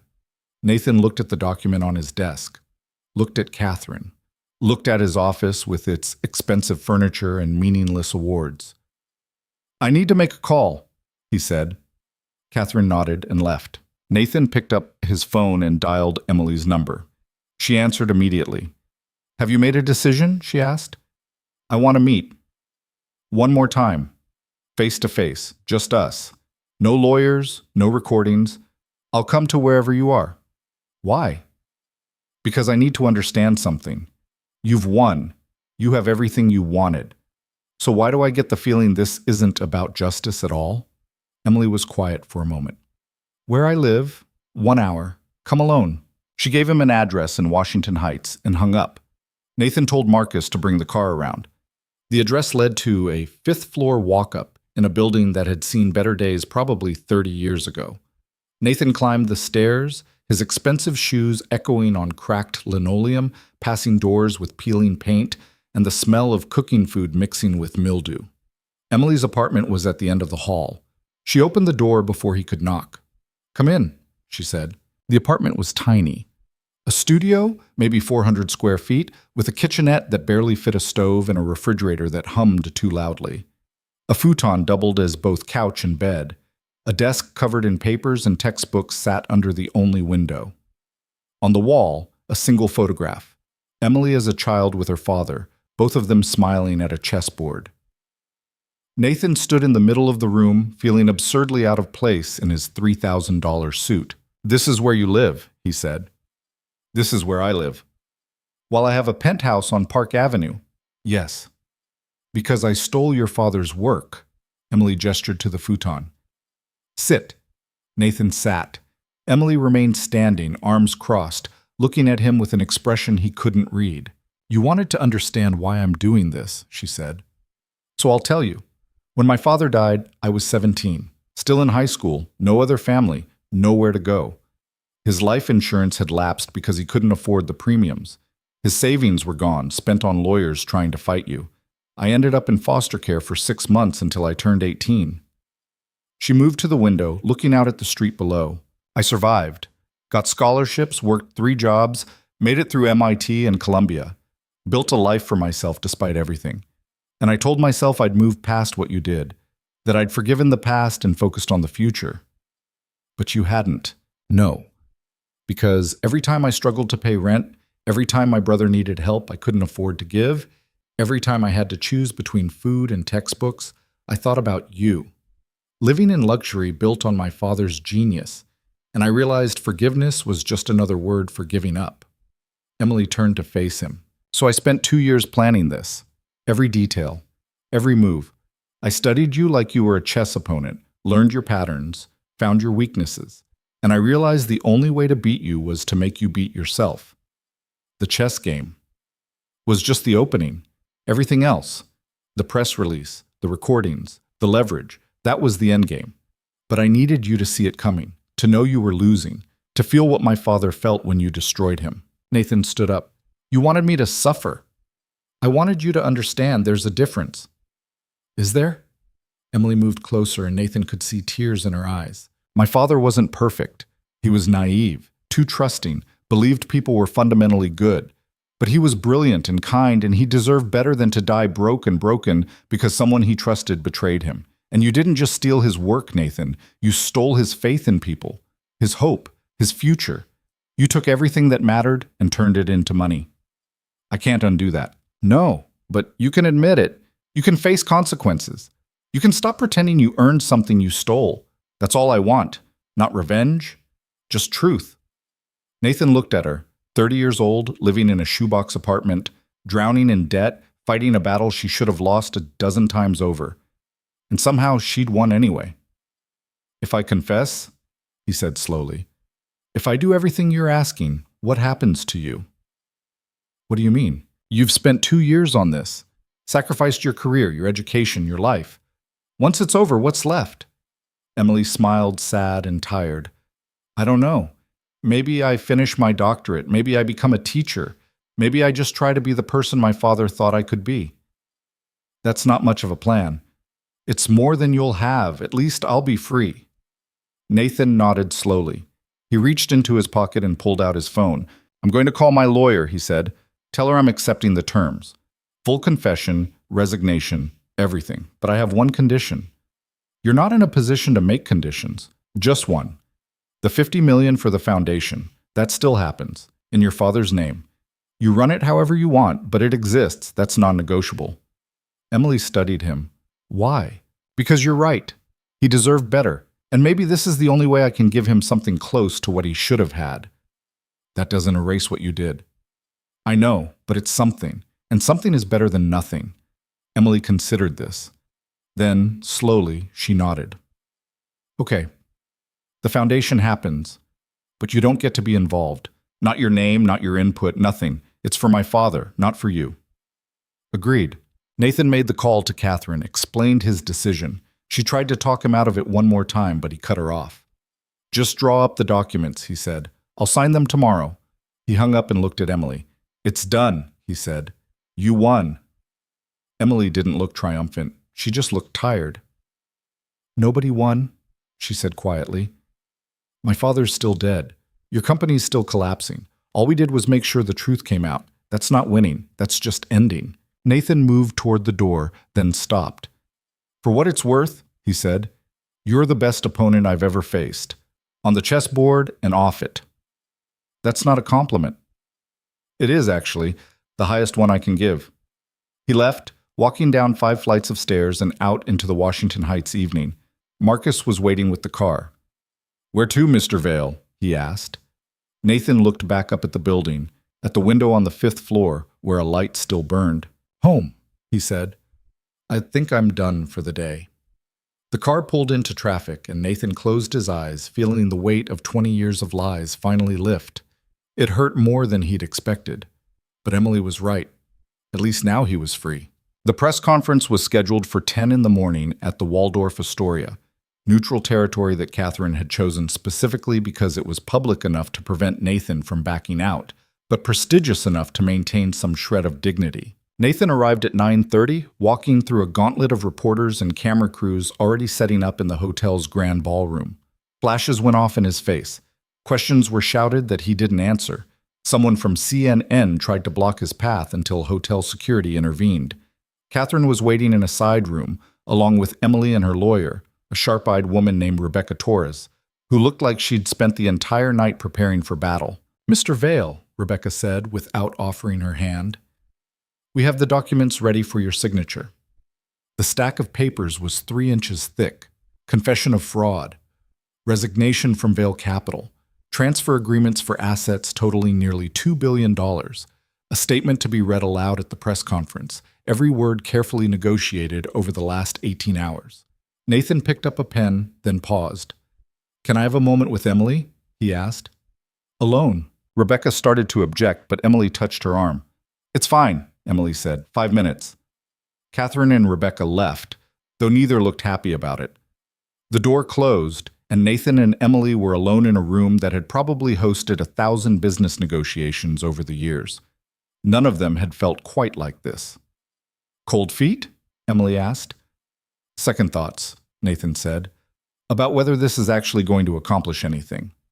It'll accomplish justice for my father. Will it? He's still dead.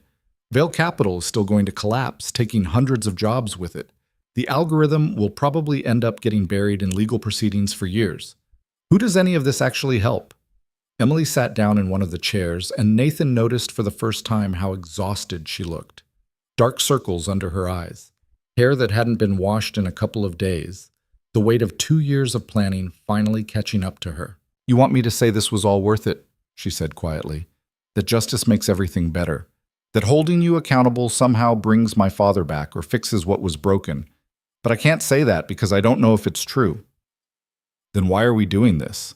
Because the alternative was letting you keep winning, keep profiting from theft, keep destroying people at chess tables for fun while pretending you earned the right to feel superior. Emily looked up at him. At least this way, people know the truth. That counts for something. Does it? Yes. It has to.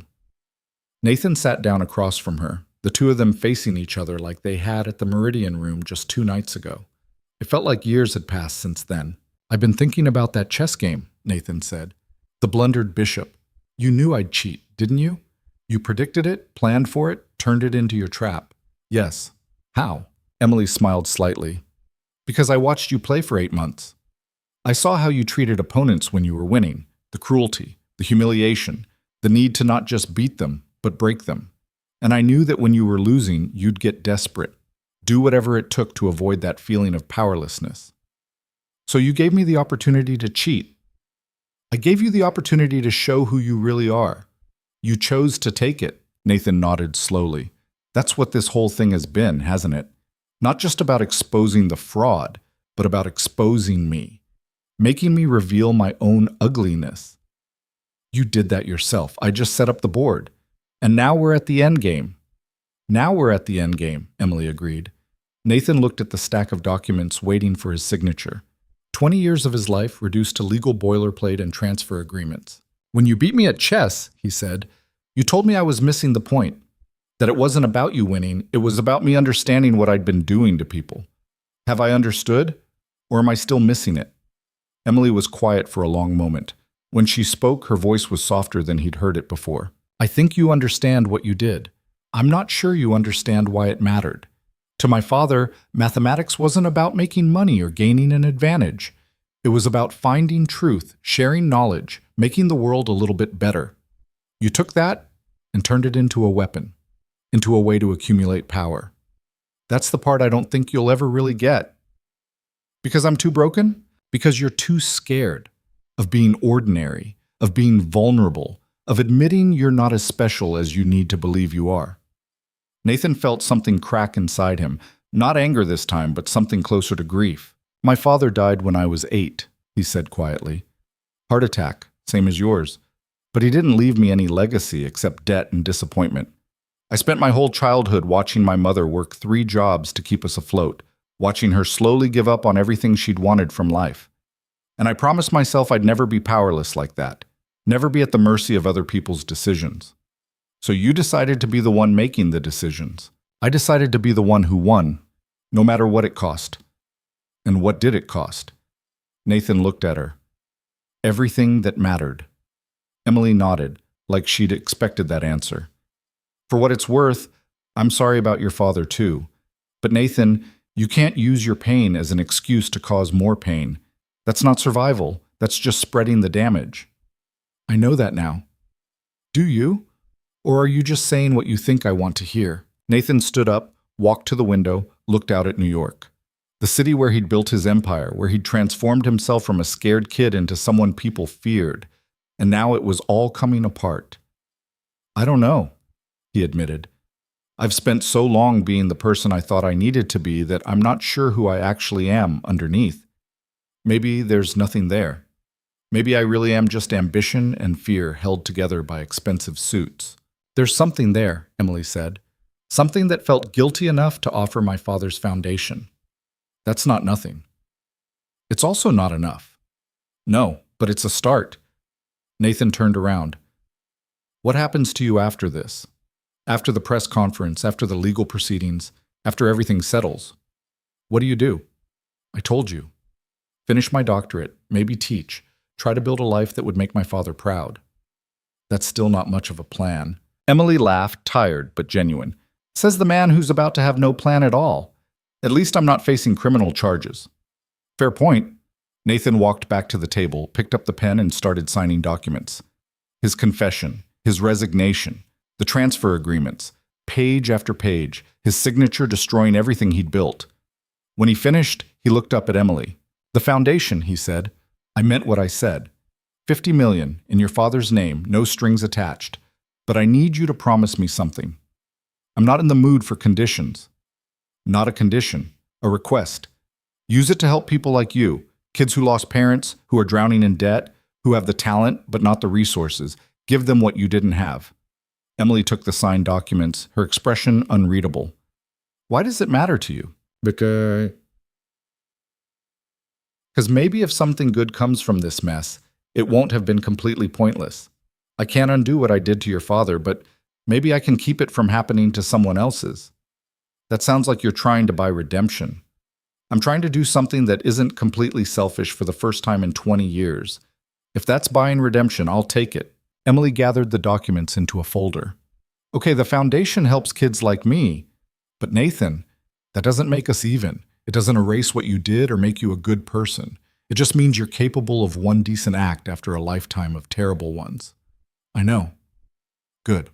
As long as we're clear. Rebecca and Catherine came back in, and the lawyers took over, verifying signatures, organizing the documents, preparing for the press conference. Nathan stood to the side, watching it all happen like he was outside his own life. Catherine pulled him aside. Last chance to back out, she said quietly. We could still fight this. Claim duress, argue the extortion recording was entrapment. It'd be ugly, but we might survive. No, Nathan said. I'm done fighting. Let's just get this over with. The press conference started exactly at 10. The ballroom was packed. Reporters from every major outlet, cameras from 3 networks doing live coverage, and in the back, a handful of people Nathan recognized from Vail Capital's board of directors. They'd come to watch him fall in person. Nathan walked to the podium, adjusted the microphone, and looked out at the sea of faces waiting for his confession. My name is Nathan Vail, he began, reading from the statement Catherine and Rebecca had negotiated. 20 years ago, when I was 22 years old and working as an analyst at Steinberg Capital, I stole proprietary research from Dr. David Rowe, a consulting mathematician who had developed a groundbreaking algorithm for high-frequency trading. The room erupted in flashes and shouted questions. Nathan waited for the noise to die down, then continued. I copied Dr. Rowe's work without permission, claimed it as my own innovation, and used it to build what eventually became Vail Capital.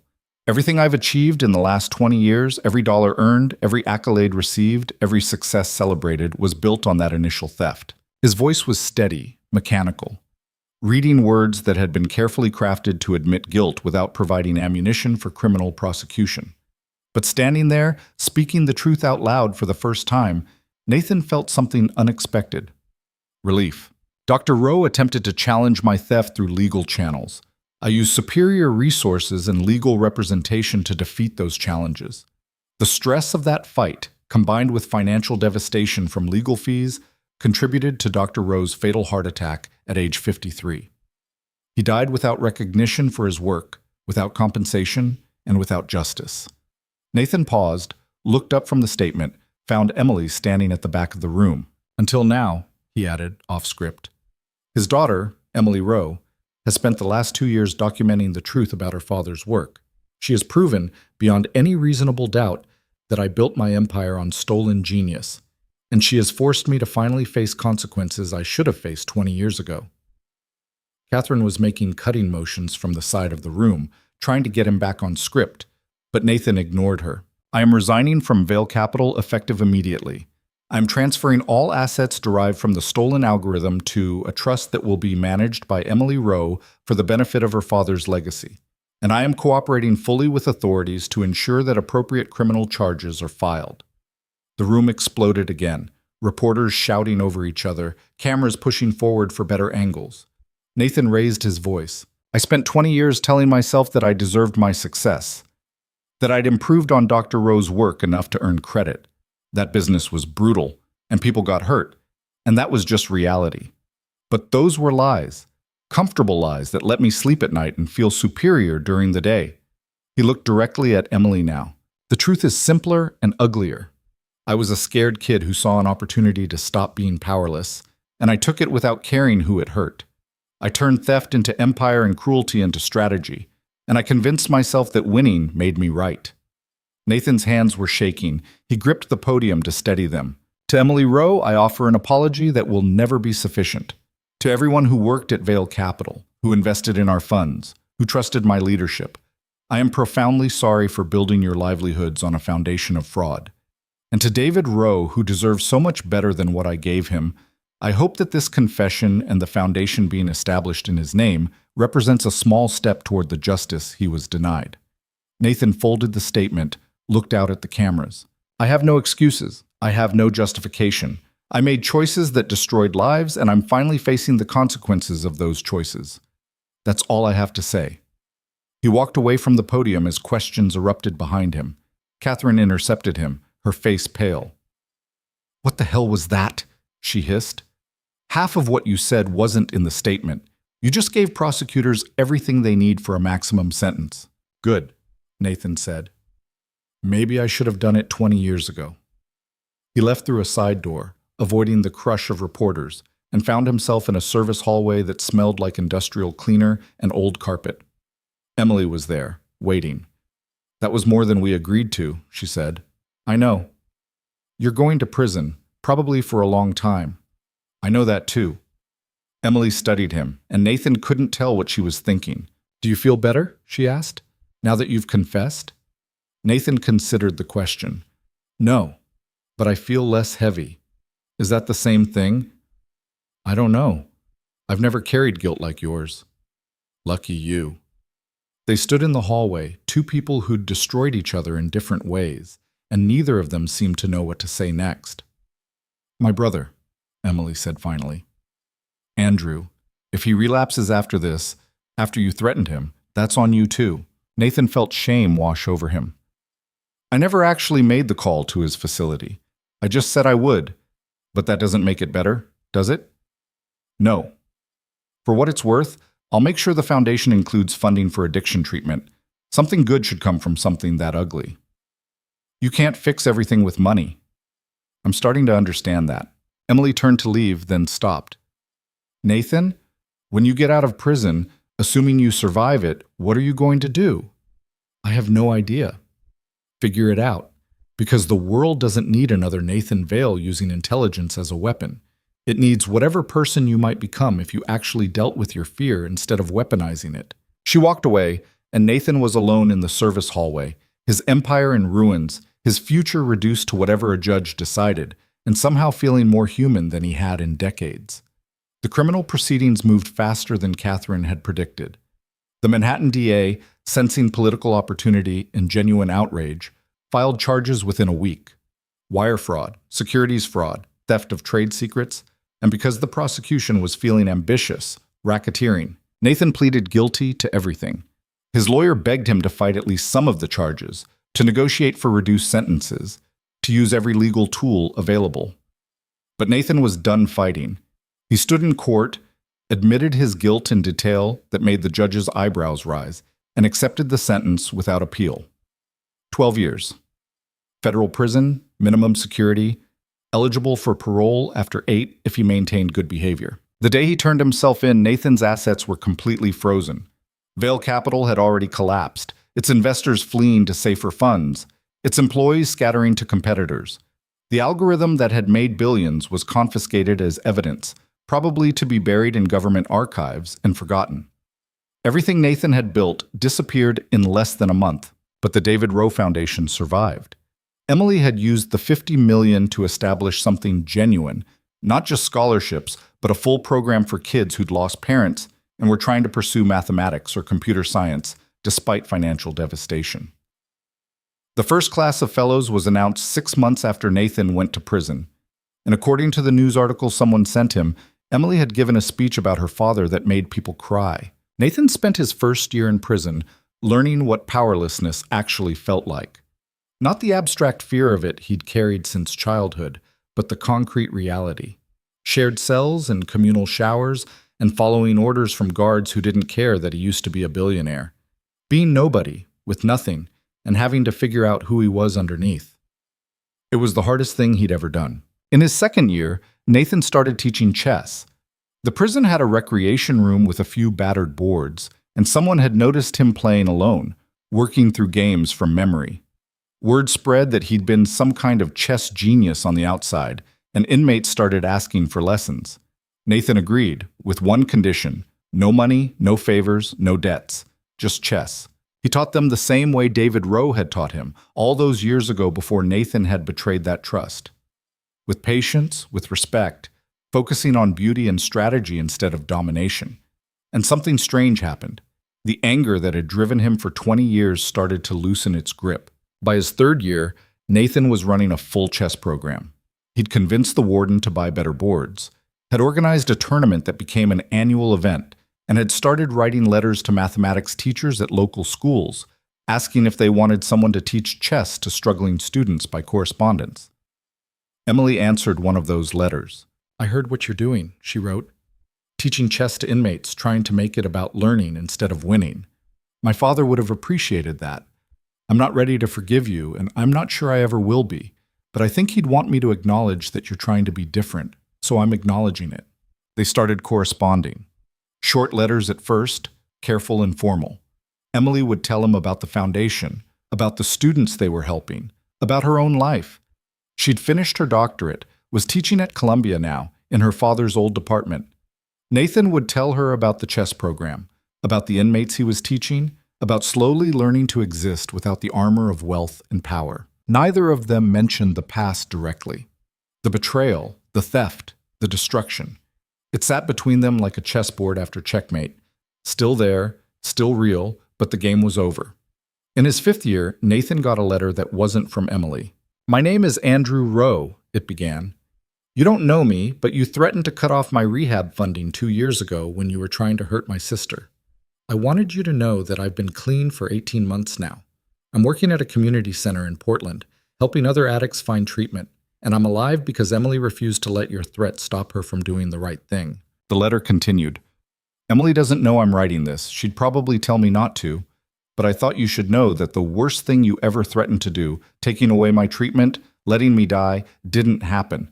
And somehow I'm okay, and my sister is okay, and we're building lives that matter, despite you. Maybe even because of you in some weird way." Nathan read that letter 3 times, then put it with Emily's letters in a box under his bed. Evidence that he'd been terrible, yes, but also evidence that terrible people could sometimes, maybe, become slightly less terrible. By his 7th year, Nathan was up for parole. The hearing was brief. The board reviewed his record. Model prisoner, no incidents, actively contributing to the prison community through his chess program. They noted his age, his health, the likelihood of reoffending. "Mr. Vale," the board chair said, "you pleaded guilty to crimes that destroyed a company, hurt hundreds of investors, and built a fortune on theft. Why should we release you early?" Nathan thought about all the answers he could give, that he'd paid his debt, that he'd learned his lesson, that he deserved a second chance. But in the end, he told the truth. "You shouldn't," he said. "I don't deserve early release. I probably don't deserve release at all. But if you let me out, I'll spend whatever time I have left trying to teach people that intelligence without integrity is just another form of violence. I'll keep running chess programs for people who need something constructive to focus on, and I'll never ever pretend that my success made me special or that my fall made me a victim." The board chair studied him. "That's not exactly a compelling argument for parole." "I know, but it's the only honest one I have." They released him 2 months later. Nathan walked out of prison with nothing. No money beyond the small account the federal government had allowed him to keep, no job prospects, no connections who'd return his calls, just a box of letters and a chess set that one of the inmates had made for him as a goodbye present. Emily met him at the gate. Nathan stopped short, genuinely shocked. "What are you doing here?" "Making sure you don't immediately do something stupid," she said. "Get in the car." She drove him to a halfway house in Queens, a building that made her old Washington Heights apartment look luxurious by comparison. But it was clean, it was safe, and it had a chessboard in the common room. "I talked to the director," Emily said as they stood outside. "Told her about your prison program. She's willing to let you start something similar here if you follow the rules and don't cause problems." "Why would you do this for me?" Emily looked at him, and Nathan saw someone who'd spent 7 years processing anger and grief, and had come out the other side not exactly forgiving, but maybe understanding. "Because my father believed people could change," she said. "He believed in redemption, in second chances, in the idea that intelligence should be used to build things instead of destroying them. And even though you stole from him, even though you broke him, I think he'd want me to see if that belief was justified." "What if it's not? What if I can't actually change? Then you go back to prison and I stop wasting my time. But Nathan, you spent 20 years being one kind of person. Maybe you can spend the next 20 being another kind. That's up to you."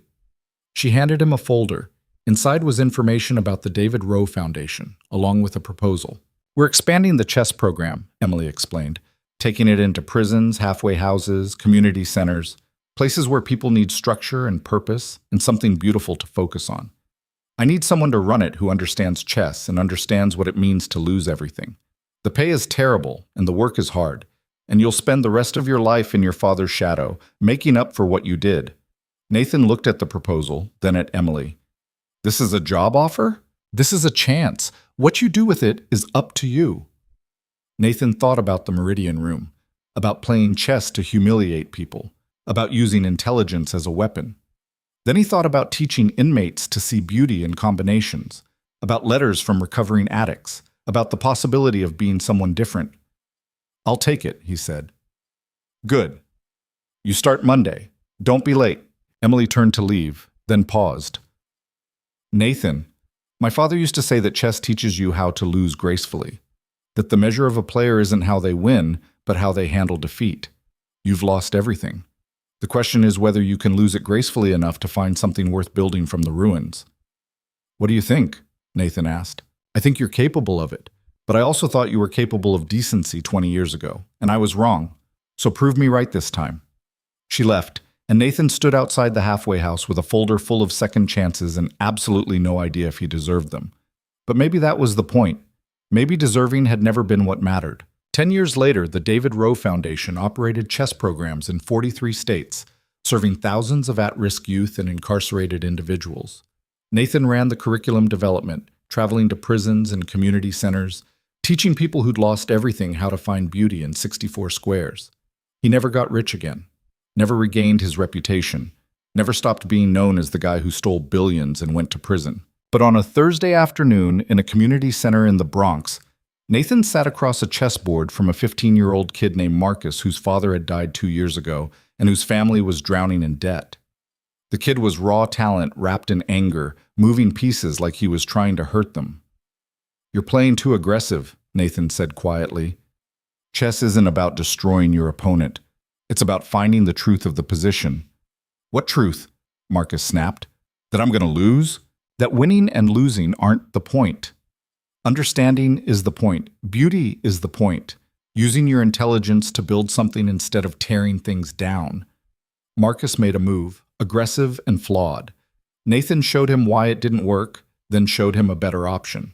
They played for an hour, and slowly, the anger in Marcus's moves transformed into something else. Curiosity, maybe. Or hope. When the session ended, Marcus looked at Nathan. You really were a billionaire. I really was. And you gave it all up to teach chess to broke kids in the Bronx? I didn't give it up. I lost it because I stole it in the first place. There's a difference. Marcus considered this. So you're like trying to make up for it? I'm trying to be someone who uses intelligence to help people instead of hurting them. Whether that makes up for anything, I have no idea. But it's better than who I used to be. The kid nodded slowly, like he was processing something important. Nathan packed up the chess pieces, the same set that had been made for him in prison 12 years ago, and thought about Emily. She'd stopped by the program 6 months ago, watching from the back of the room as Nathan taught. After class, she'd told him that her father would have been proud of what they'd built. It was the first time she'd said anything like that, and Nathan had nearly cried. They still weren't friends. Probably would never be friends. Too much history, too much pain. But they were colleagues, united by the memory of a man whose genius had been stolen and whose legacy had become something bigger than either of them. Nathan walked out of the community center into a Bronx evening, took the subway home to an apartment that cost $800 a month, and felt something he'd never felt in the penthouse on Park Avenue. Peace. Not happiness, exactly. Not forgiveness or redemption or any of the easy words people use to describe transformation. Just the quiet knowledge that he was doing something that mattered to someone other than himself. The scared kid who'd stolen an algorithm to escape powerlessness was gone, replaced by someone who understood that true power came from choosing to be decent even when no one was watching. It had taken losing everything to learn that lesson, and Nathan would spend the rest of his life wishing he'd learned it sooner. But some lessons only stick when they cost you everything. And as Nathan walked through the Bronx, past bodegas and basketball courts and ordinary people living ordinary lives, he finally understood what Emily had meant that night in Washington Heights. Nobody had won their chess game. Nobody had won their battle. They'd just survived it, and in surviving had learned something about who they actually were beneath the anger and the fear and the need to prove themselves. It turned out Nathan Vail wasn't a genius, wasn't special, wasn't destined for greatness. He was just a person who'd made terrible choices and had somehow been given the chance to make better ones. That would have to be enough. Because unlike chess, Life didn't give you the option to reset the board and start over. You just played from whatever position you'd created, made the best moves you could with what remained, and hoped that somewhere in the wreckage you could find something worth protecting. Nathan rode the subway home, thinking about tomorrow's class and the kids he'd meet, and the small, unglamorous work of trying to be slightly less terrible than he used to be. It wasn't much, but it was honest. And after 20 years of lies, honesty felt like winning.